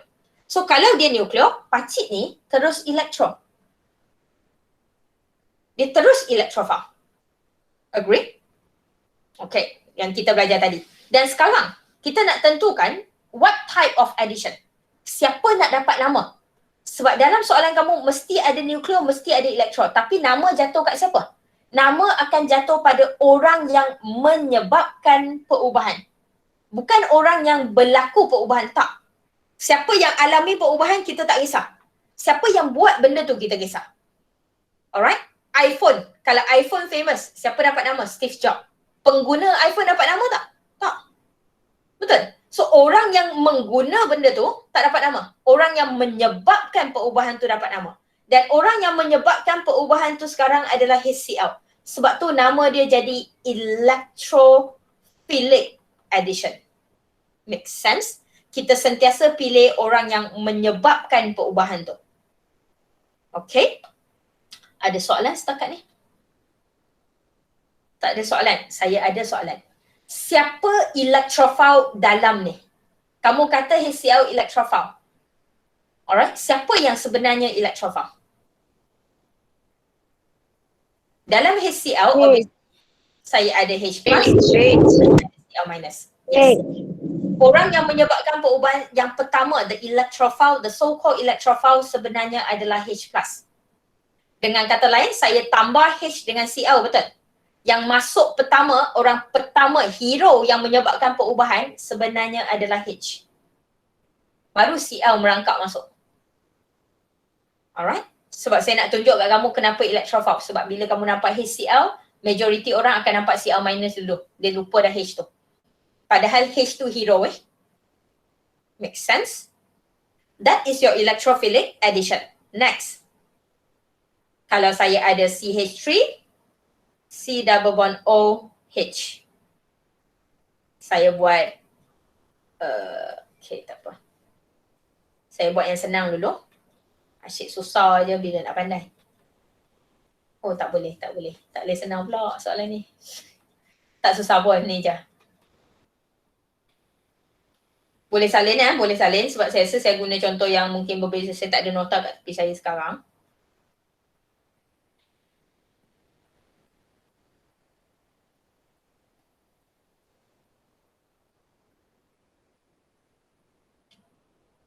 Okay. Dah? So, cari perubahan. Kita tengok perubahan berlaku kat mana macam biasa. Yang tak ada perubahan tak payah tengok weh. Yang tak ada perubahan tu dia saja nak bagi hampa pening. Fokus kat tempat yang ada perubahan je. Cari perubahan berlaku kat mana, check dari kiri ke kanan. CH3 tak berubah, kekal. C double bond OH jadi CH kekal, tapi O jadi OH, dapat kawan baru. Alright. So yang berlaku perubahan adalah pada carbon yang pegang double bond ni. Ni perubahan yang berlaku. Alright. So saya tak perlu kembangkan pun kamu nampak sebenarnya dia adalah addition. Sebab apa saya kata saya tak perlu kembang pun kamu nampak? Sebab carbon ini pegang satu hidrogen, pegang satu O. Carbon ini, carbon yang sama, pegang satu hidrogen, pegang satu O. Nak tahu dia adalah addition atau substitution senang. Orang yang sama tu tak berubah. Orang lama tu ada. O tu ada, H tu ada. O tu ada, H tu ada. Dia bukan substitution. Dia mesti addition. Alright? Dan kita ada kawan baru. Kawan baru kita, kamu nampak mata kasar ada berapa orang kawan baru? Ada dua. Siapa dua tu? H dengan CN. CN, H. Betul. So yang merah kan tu adalah kawan baru. So dia adalah addition lah. Problem over here. Again sama. What type of addition is wrong? Yang tu yang kita nak tahu. Sama, nak tahu what type of addition, tentukan dulu dia adalah apa. Dia adalah apa. So HCN dengan C double bond O. Nak tentukan. Saya rasa untuk saya rasa ni senang. Untuk kamu mana senang? Double bond. Saya senang double bond O. Sebab H dengan CN kenapa saya rasa susah? Sebab H boleh jadi H plus, CN boleh jadi CN minus. Saya tak tahu siapa hero. Nampak? Tapi bila C double bond O, automatically saya tahu dia adalah C double bond O, double bond duduk dengan O. So partially positive, partially negative. Dia adalah electrophilic site. Nampak? Alright, dia adalah electrophilic site. Kita dah tahu dah COH, C double bond O, C dengan halogen mesti adalah electrophilic site. Yang tu confirm. So automatically bila pacik ni elektro, tak payah fikir dah, pacik ni nuklear. Sebab tu saya cakap tak payah fikir dua kali. Hang boleh tentukan seorang, hang dah dapat betul. Alright? Dan bila saya kata dia nucleophile kat sini, rasa-rasa nucleophile ini adalah H plus atau CN minus? Nuclear. CN minus. So the nucleophile kat sini sebenarnya adalah CN minus. Dengan kata lain, kita ada dua kawan. Tapi kawan utama, hero yang menyebabkan perubahan adalah CN minus. Dia adalah orang pertama yang menyebabkan perubahan. So orang yang menyebabkan perubahan, orang yang ditambah masuk adalah HCN. Nucleophile. So what type of addition? Nucleophilic. Nucleophilic addition. Ya. Line hari ni okey. So saya nampak mulut kamu bergerak. So saya bolehlah saya baca 2-3 orang. Arif ada Arif. Arif nampak rambut je Arif. Dengan kipas kat tu. Arif bersama dengan saya lagi ke? Ada. Iqbal ada Iqbal? Yes, Miss. Iqbal tak sudi bagi saya tengok muka. Dia tu. Okay, tak apa. Janji ada. So that is your nucleophilic addition. Question over? Better? Alright, a bit better. A lot better I guess. Okay? Yup. Always ingat satu. Orang yang menyebabkan perubahan tu kena dapat nama. Alright? Yang tu je. Kena ingat yang tu je. Next, kita pergi kepada substitution. Substitution senang. Bila addition dah lepas tu, substitution senang. Substitution ada free radical. Alright, free radical substitution antara yang paling senang adalah this. This is not paling senang. Satu lagi nanti lagi senang. Free radical substitution. Keyword kat sini untuk free radical substitution, dia mesti melibatkan non-polar bond. Alright, my tips over here, dia mesti melibatkan non-polar bond. Contoh non-polar bond untuk silibus kita adalah carbon hydrogen dan juga Br atau Cl. Dia akan, of course dia ada banyak lagi free radical substitution, tapi silibus kita yang ni je. Alright, satu lagi UV. Tapi yang ni jangan hanya berharap kat UV tau. Jangan nampak je UV dia free radical. Kadang-kadang kita buat jahat. Soalan tadi pun saya boleh letak UV. Awak kalau saya letak UV sekarang tak jadi ke? Jadi je kan? Nampak maksud saya? Kadang-kadang UV tu, especially kalau soalan tu saya yang buat lah. Kadang-kadang UV tu kita buat jahat je. So hang tak payah, UV tu highlight je. Keyword je. Bukan benda utama yang kamu check. Benda utama yang kamu check masih adalah dia kena non-polar. So free radical substitution kat sini agak obvious. Adalah saya nak guna ring. Guna Cl2. Saya dapat this one. Kenapa saya nak guna ring? Sebab saya nak kamu ingat satu benda kat sini. Bila dia adalah ring, sayang, adakah carbon ini tak pegang apa-apa dah? Alright? Soalan saya, adakah dia addition atau substitution? Dia ditambah atau diganti? Ditambah. Dia ditambah. Ganti. Hana kata ganti. So ditambah ke diganti? Siapa kata tambah? Hana kata tambah. Lagi tak ada gang, hang tak ada supporter. Hang jadi Trump lah, hang kalah. Okay? Siapa kata ganti? Okay, ganti ramai sikit. Miss Wong kata ganti. Kenapa ganti? Apa yang diganti tu? Hydrogen. Sebab tu saya nak guna contoh ring. Alright, kalau dia CH3 tu, hang nampak hydrogen tu diganti. Tapi bila dia bagi dalam bentuk ring, hang lupa dah skeleton. Hang lupa dah carbon tu patut pegang 4 ikatan. Carbon itu sepatutnya pegang 4 ikatan. Sebab tu apa yang berlaku kat sini adalah hydrogen ini become this. Kalau tak percaya, kita kembangkan lagi. Alright, macam biasa. Tak perlu kembang semua. Dalam exam nanti, tak payah kembang semua. Kembang carbon yang ada perubahan je. Alright, kembang carbon yang ada perubahan saja. So perubahan sekarang berlaku pada carbon yang pegang H. Carbon yang sama sekarang pegang 1 Cl, pegang 1 H.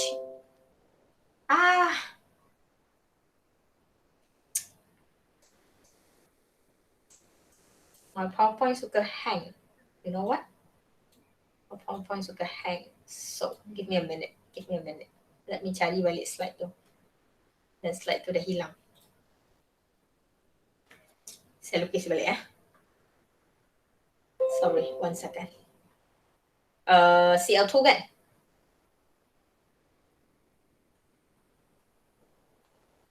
Okay, alright. So macam saya kata tadi, kita hanya kembangkan pada carbon yang pegang ni. So kita akan nampak ada proses penggantian. Hydrogen diganti oleh chlorine. So we know that this is my addition. The question, what type of addition? Addition banyak, ada 3. So apa? Dan kita tahu Cl ni, bila dia bermain dengan Cl, Br ni hang pening. Dia boleh jadi free radical, dia boleh jadi electro, dia boleh jadi nucleo. So macam mana nak tentukan dia free radical atau tak? Tengok kat orang sebelah. Kalau orang sebelah adalah alkane, tips besar. Kalau orang sebelah adalah alkane, carbon single bond, tak ada double bond, tak ada functional group, tak ada apa. Dan chlorine ganti hydrogen, dia mesti adalah free radical. Nampak? Okay. Ya. Kenapa dia addition? Sorry. Dia bukan addition. Sorry, saya salah tulis. Dia substitution. Thank you. Sorry. Thank you. Okay. So tips besar. Macam mana nak tahu dia free radical? Selain daripada hanya tengok UV, kerja hampa tengok UV. Tu je kerja hampa. Tahu dah. Selain daripada hanya tengok UV, Cl, dia mesti adalah Cl atau Br2 yang biasanya akan keluar. Dan yang paling penting, kawan sebelah tu tak ada functional group. Dia hanya alkane dan dia mesti adalah free radical substitution. Okay? Nampak? Sebab kalau orang sebelah tu ada functional group. Contoh boleh campur-campur Alright. Ni kalau kamu boleh faham semua yang saya bincang ni, soalan tutor tu pun tak payah buat dah. Pun tak apa. Kamu boleh nampak dah tu. So kat sini. So apa yang teacher nak kamu nampak, saya ada Cl2 juga. Saya guna Cl2 ni. Tapi proses dia sekarang berbeza. Ring ini hanya pegang satu H, ring ini hanya pegang satu H. H kekal. Sebab dah cukup 4 ikatan. Kira 4 ikatan tu. Dan hanya fokus pada carbon yang ada perubahan. Soalan saya, addition atau substitution? Addition. Yang ni patut tak ada masalah. Kalau setakat nak tentukan addition dengan substitution, by now kamu patut dah nampak. Okay? So over here addition. Dan macam mana saya nak tahu dia adalah apa? Cl ni sekarang elektro, nukleo atau free radical. Tengok kawan sebelah. Kalau kamu tak boleh tentukan dia, tak payah tentukan dia dulu. Tentukan orang sebelah. Orang sebelah sekarang adalah carbon-carbon double bond. So orang sebelah mesti adalah elektro atau nukleo. Kita tanya Iqbal. Iqbal, elektro atau nukleo? Nuclear. Thank you. Dia adalah nukleo. Lagi tepat, nucleophilic site. Bila dia nukleo, Cl2 tu apa Iqbal? Elektro. So Cl2 terus jadi elektro.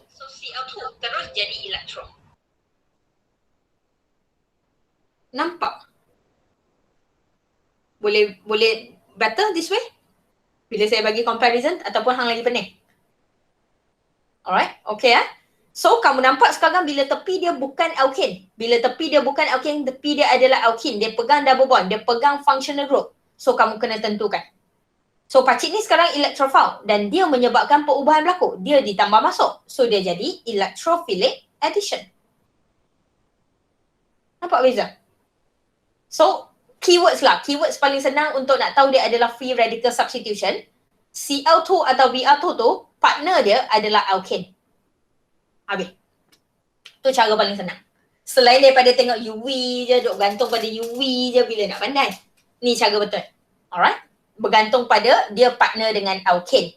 Dia mesti kena partner dengan carbon-carbon single bond. Alright? Next. Addition satu lagi, substitution satu lagi. Lagi senang. Substitution ni senang gila tak kawan. Favorite saya. Kalau keluar ni saya suka. Electrophilic aromatic substitution. Kenapa saya kata yang ni paling senang?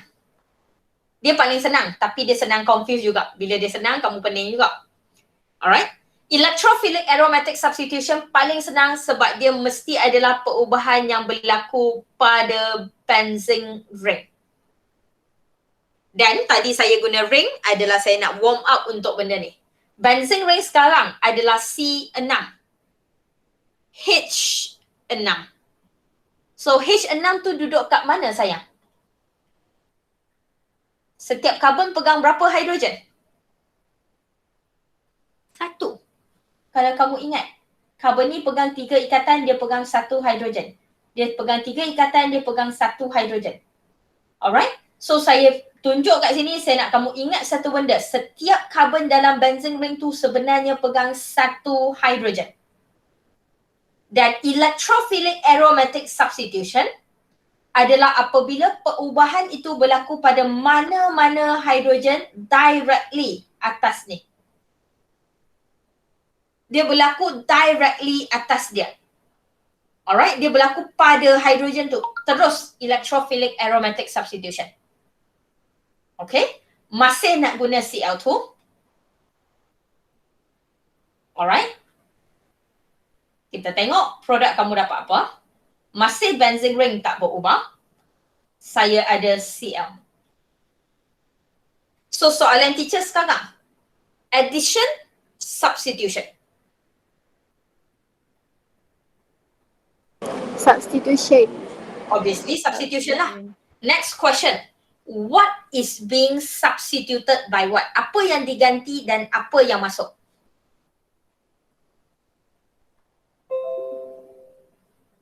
Anybody? Hidrogen diganti Oleh?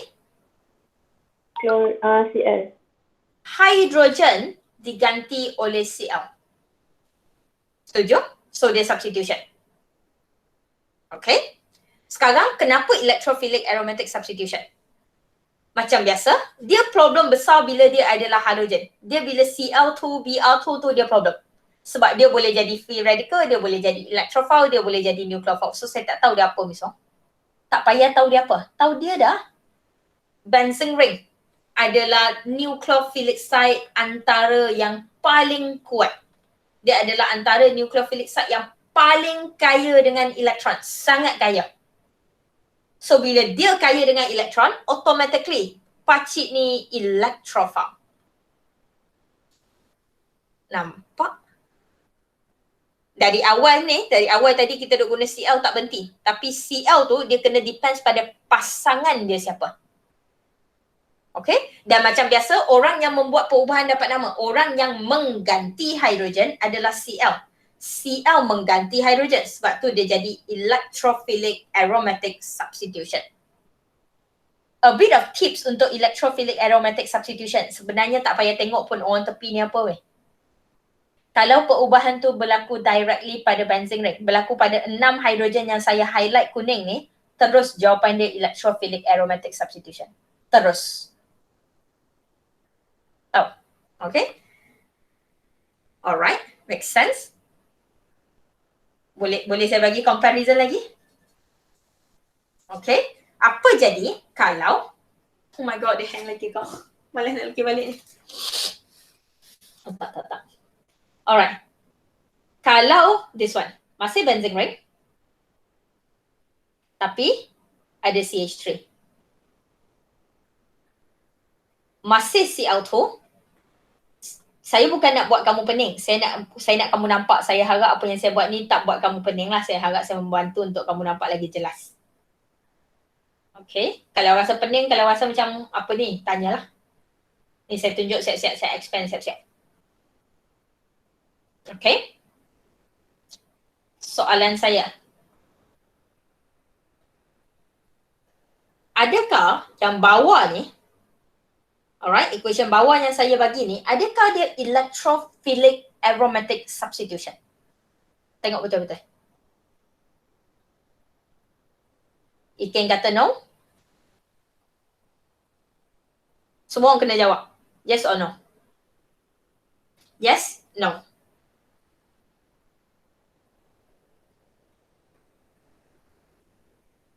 Nisha kata no? Aisyah? No, teacher.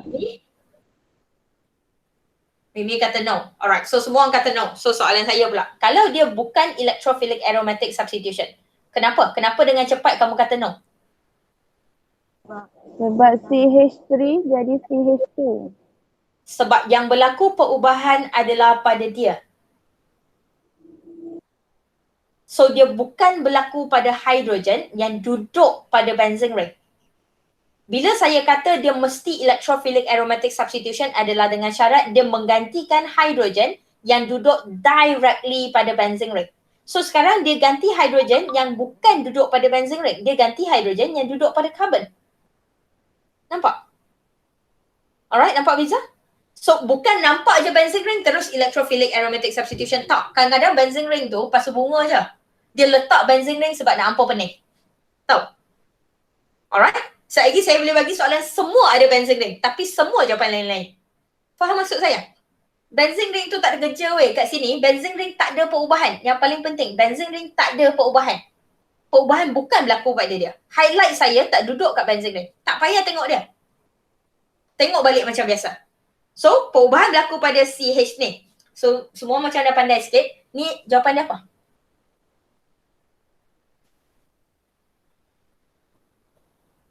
Anybody nak try? Razina?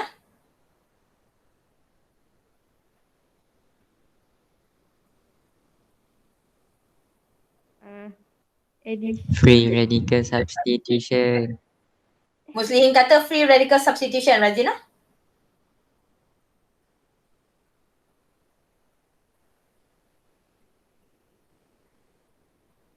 Ada jawapan lain? Wan?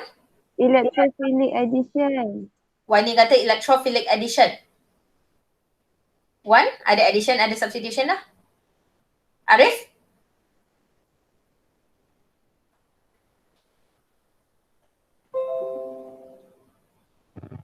Sama dengan Mus lah. Free radical.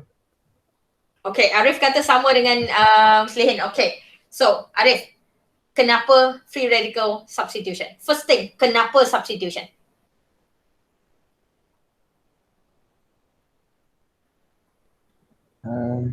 Awal ada ganti kat base tu. Siapa ganti siapa? Tu hidrogen ganti dengan Cl. Hidrogen ganti dengan Cl. Kalau kita kembangkan, alright, Razina tengok saya ada hidrogen 3 CH3. Saya jadi CH2 Cl. So, 3 tempat ini, 3 hidrogen ini kekal. 3 tempat tu kekal. Tapi, orang yang duduk atas 3 tempat tu berbeza. Hidrogen ini diganti oleh Cl. Sebab tu dia substitution. Okay, guys. Substitution. Setuju? Okay. Dan dia adalah free radical substitution. Kenapa, Arif?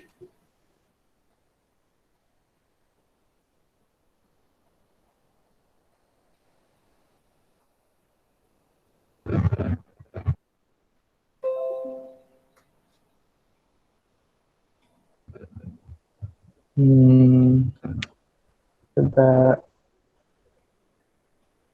Asyik nak setuju je dengan kawan hang. Tak tahu aku tanya kenapa.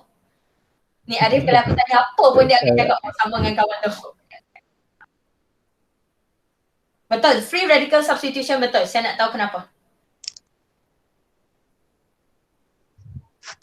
Sebab CH3 tu alkane.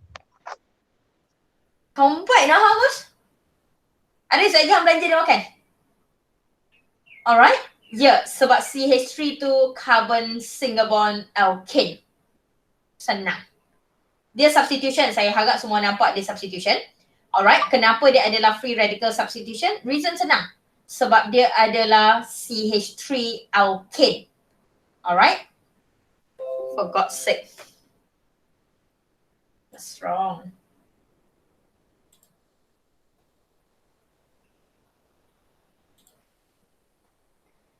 Kita sampai mana pun aku tak ingat dah.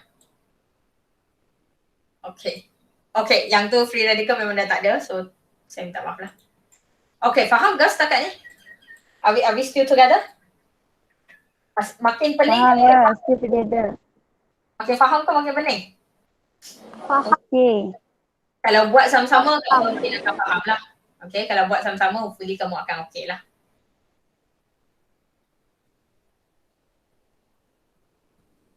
Alright.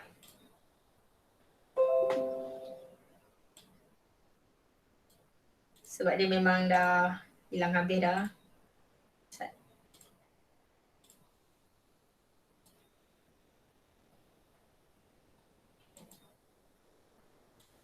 Okay.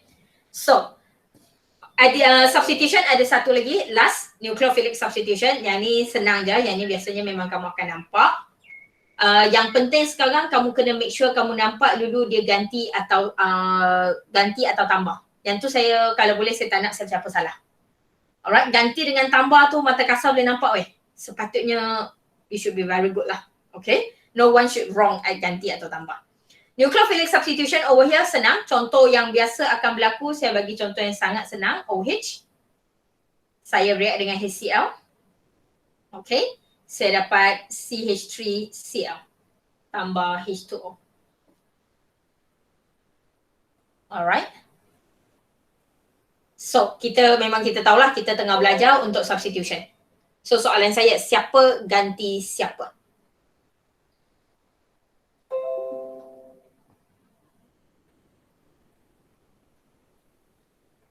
Sorry, saya tukar HCl dengan PCl5. So, siapa ganti siapa?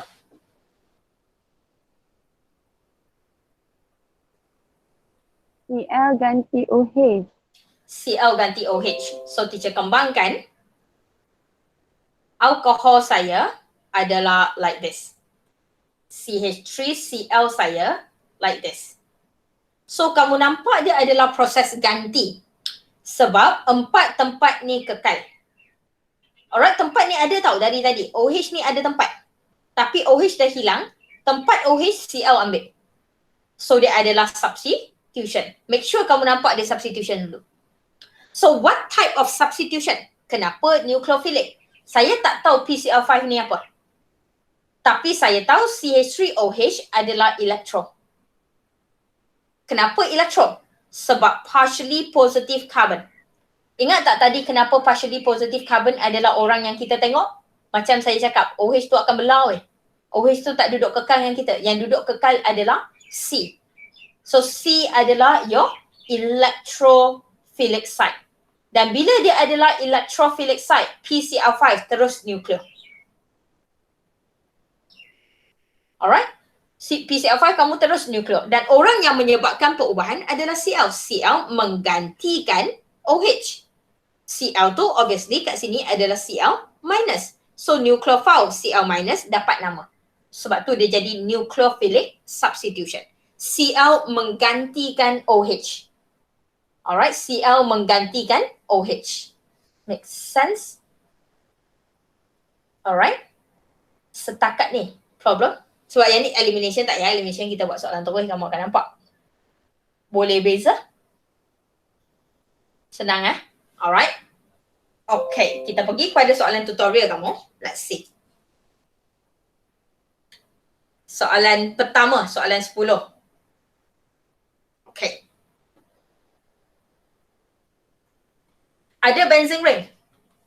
Benzene ring ada. Tapi perubahan berlaku tak pada benzene ring? Tak berlaku. Perubahan berlaku, kita hanya fokus pada orang yang ada perubahan. Alright, nak pergi jauh sikit pun pergi kat carbon yang pegang dia je. Tak payah pergi jauh-jauh. Orang lain tu tak ada kaitan, Alright. O kekal, double bond O kekal, benzene ring kekal. Biar. Kita tengok pada dia je. So sekarang dia adalah COH. OH, Cl. Obviously. Soalan teacher yang pertama, ganti atau tambah? Atika?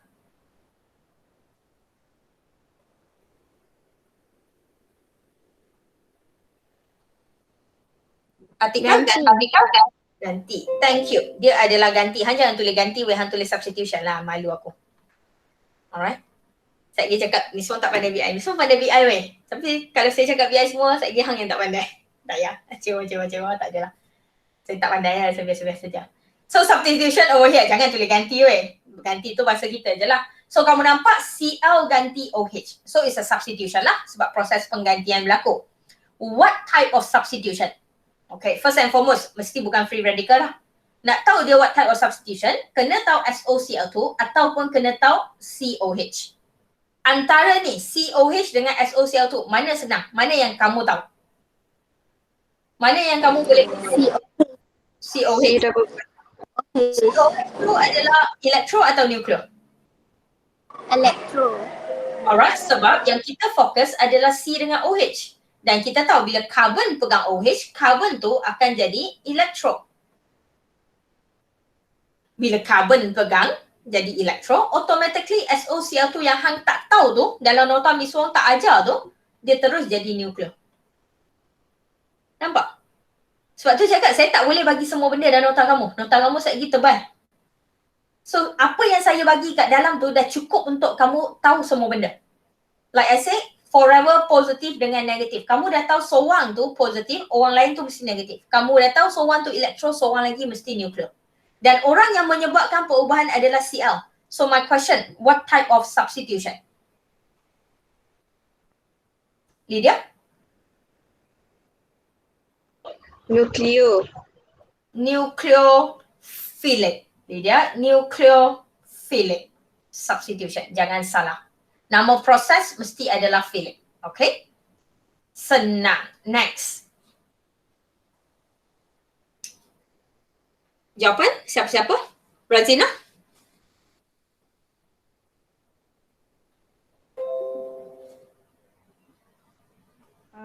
Electrophilic addition. Electrophilic addition. Soalan saya Razina, apa yang ditambah? CL. Cl je.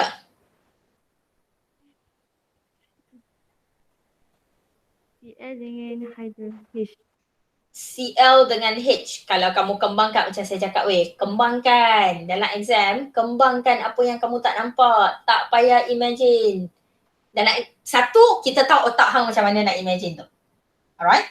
Kedua, sebelum exam hang memang last minute. Aku tahu dah kalau tak last minute, hang pun tak sah exam tu. So belajar mesti last minute, lepas tu tak cukup tidur untuk seminggu tu, betul tak? Alright, lepas tu konon-konon nak imagine lagi. Tak payah, pegang pen tulis. Awak tak ada pen, main minta dengan Miss Wong. Saya bagi, free. Pegang pen saya masuk exam, confirm dapat A. Tak ada. Tipu. Hang kena belajar baru dapat A. So, kembangkan baru kamu nampak pertambahan berlaku kat sini. Kamu nampak ada hidrogen dengan Cl bertambah. Dan Razina kata electrophilic addition. Of course, betul. Sebab pacik ni nuclear. So, bila pacik ni nuclear, orang ni mesti elektro. Okay? Dalam HCl, saya ada H plus dengan Cl minus. Razina, siapa elektrofil kamu? H plus. Thank you. The electrophilic addition adalah dibuat oleh H plus. Alright? Sebab saya ajar sampai macam ni, kita akan jumpa balik benda ni nanti kat topik 2, topik 3, topik yang akan datang. Kamu kena tahu, bukan setakat electrophilic addition.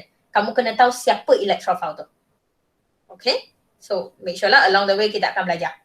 Next, untuk yang ni. Anybody nak try jawapan dia? Iza?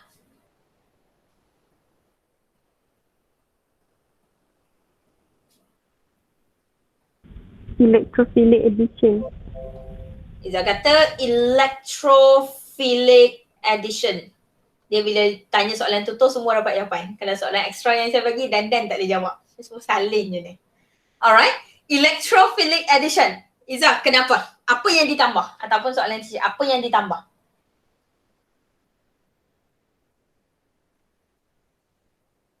H. Dan? H je yang ditambah. Oh. O je.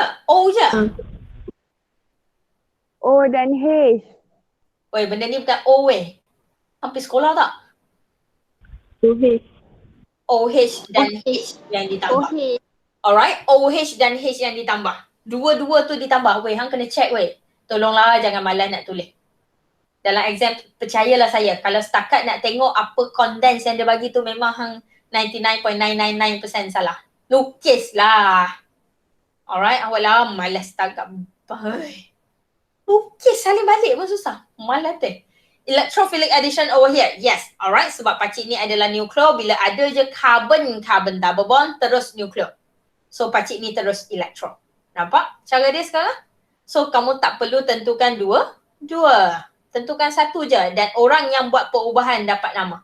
H plus masuk, OH minus masuk. H plus adalah electrophile yang buat perubahan tu. Okay? Easy. Next. Pacik ni. Kita tanya Arif lah pacik ni. Arif soalan sama macam tadi Arif. Ni apa Arif?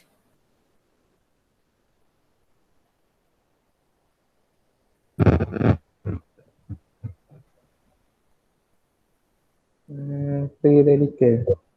Free radical. Free radical apa? Jawapan dia free radical je.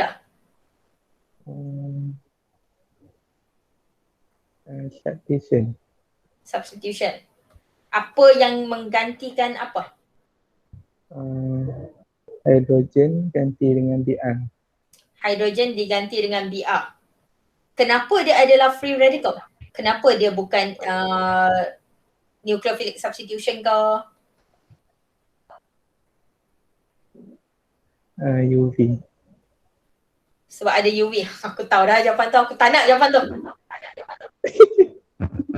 Dah cakap aku tak nak UV tu. Aku letak semua soalan nanti dalam exam. Semua equation saya letak UV. Bawa aku tahu. Betul, hidrogen diganti oleh Br. Sebab apa?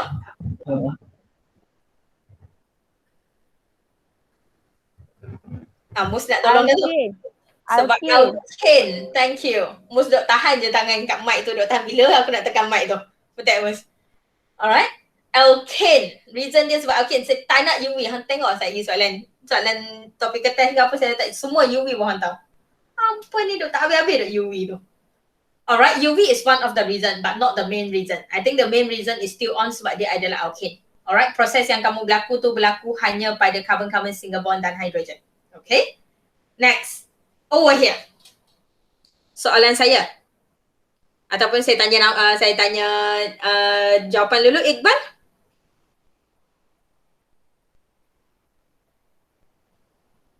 Jawapan Iqbal?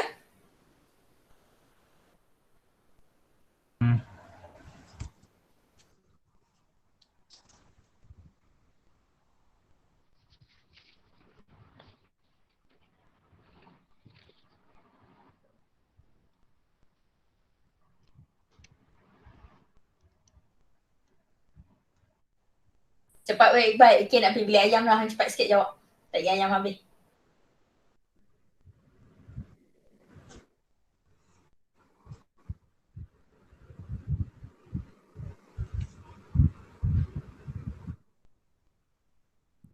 Senang je Iqbal.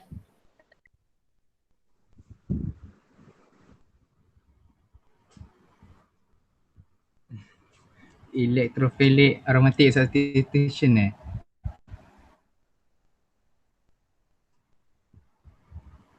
Alright. Iqbal kata electrophilic aromatic substitution. Ada yang tak setuju? Iqbal, kenapa?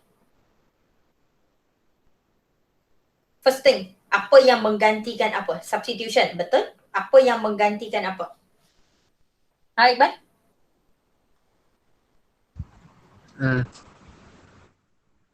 NO3 tu ganti dengan NO2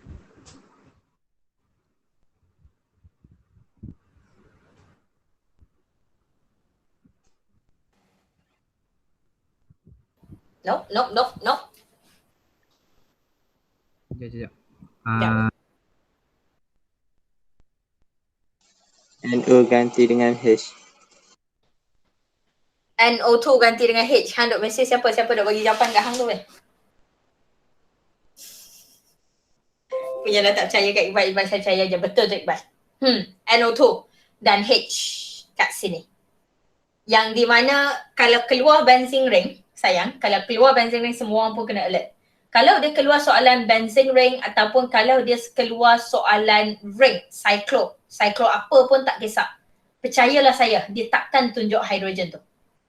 They will never show you the hydrogen. That is one of the reason kenapa saya ataupun pensyarah lain kita suka bagi soalan ring. Kenapa benzene ring saya nak bagi macam ni? Sebab mata kasar, kalau kamu tengok mata kasar, kamu nampak benda ni sebagai addition. Alright? Tapi padahal kalau kamu ingat benzene ring, semua orang pegang hydrogen. Semua orang patut pegang hydrogen. Dan sekarang, carbon ni dah hilang hydrogen tu. Alright? Dia dah hilang hydrogen, dia ganti dengan NO2. So dia adalah substitution. So berhati-hati kalau soalan bagi benzene, soalan bagi cyclo. Kena berhati-hati. Okay? Dan macam biasa, macam yang kita pernah cakap, dia berlaku pada benzene ring. Hydrogen yang duduk pada benzene ring terus electrophilic aromatic substitution. Okay? Itu cara senang nak dapat jawapan lah. Kalau cara yang dia minta explanation, dia tak minta explanation. Jangan risau. Saya je minta. Okay? Dia tak minta.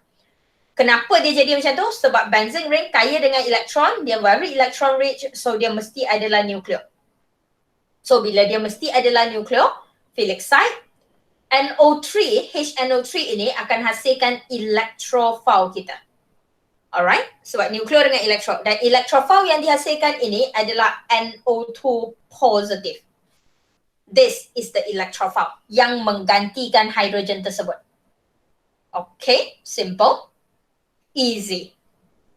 Okay. This one? One? Senang je ni. Kita tak bincang lagi tapi senang je. Jawapan one?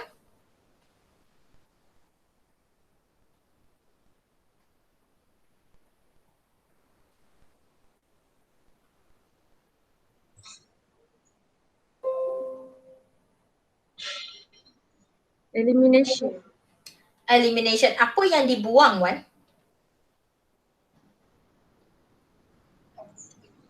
BR. BR je. Dan BR je. hydrogen. H dengan BR. Alright? Kamu akan buang H dengan BR. BR dengan H. Macam biasa weh. Satu je saya minta. Lukis. Bila kamu lukis bahagian yang ada perubahan tu, kamu akan nampak dah apa yang keluar. H keluar, BR keluar. Sebab tu dia dah tak ada kat sini. Elimination. Keluar dan tak diganti dengan apa-apa. Okay? Tolong sangat-sangat.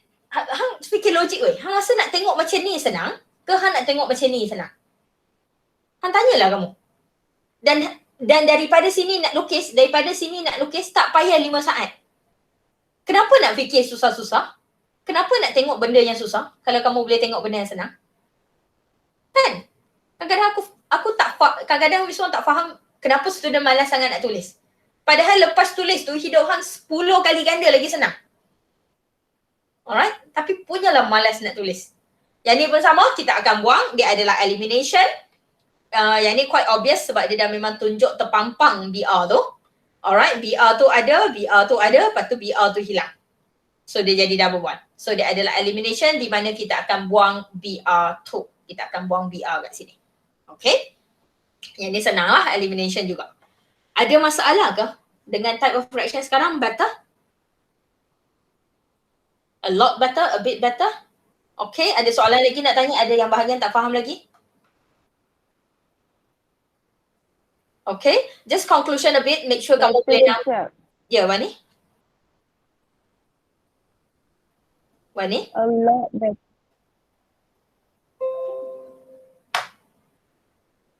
Okay. Just kind reminder over here, make sure kamu boleh nampak sama ada dia addition atau substitution. Make sure kamu jelas bahawa dia adalah addition atau substitution. Cara dia satu je. Lukis. Kembangkan. Lukis. Tu je cara dia. Cara paling senang. Dan next, sama ada dia nucleo atau electro. Tengok pada orang yang membuat perubahan. Orang yang menyebabkan perubahan tu akan dapat nama. Orang yang ditambah masuk akan dapat nama. Orang yang mengganti tu akan dapat nama. Always remember that. Okay? Dan nak tentukan sama ada dia electro atau nucleo, tak semestinya tentukan dia terus. Tak payah. Tentukan mana yang senang untuk kamu. Sebab bila dia nucleo adalah pada kiri, kanan mesti adalah electro. Kalau electro duduk kat kanan, kalau electro adalah seorang, nucleo mesti orang kedua. Easy. Alright?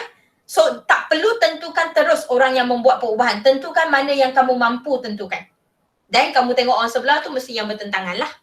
Okay? Easy. Sangat senang. Last but not least, jangan salah eja.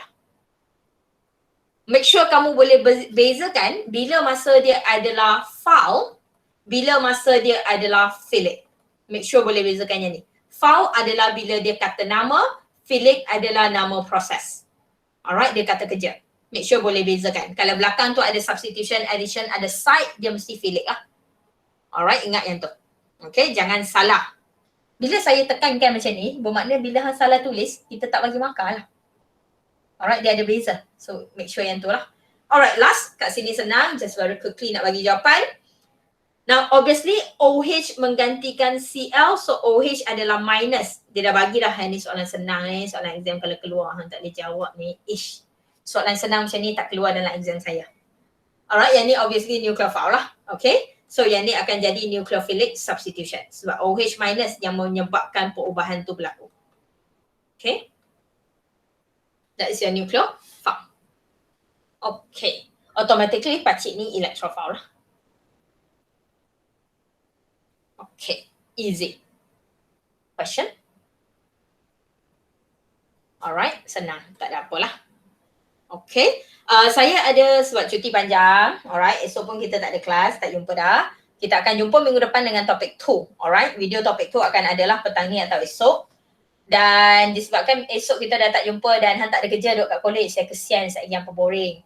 So akan ada soalan ekstra di Google Classroom. Ada 2 subtopik. Lama dah tak tengok functional group dengan classification of carbon. So ada functional group, 1, 1.3 dengan satu lagi 1.6. Tak banyak. 1.6 saya rasa ada 15 ke 14 soalan je. Cuba type of reaction tu. Dan dalam 1.6 tu saya tak nak jawapan je. Saya tak nak free radical substitution. Saya tak nak jawapan je. Saya nak tahu kalau substitution apa yang menggantikan apa yang diganti. Siapa nucleophile, siapa electrophile.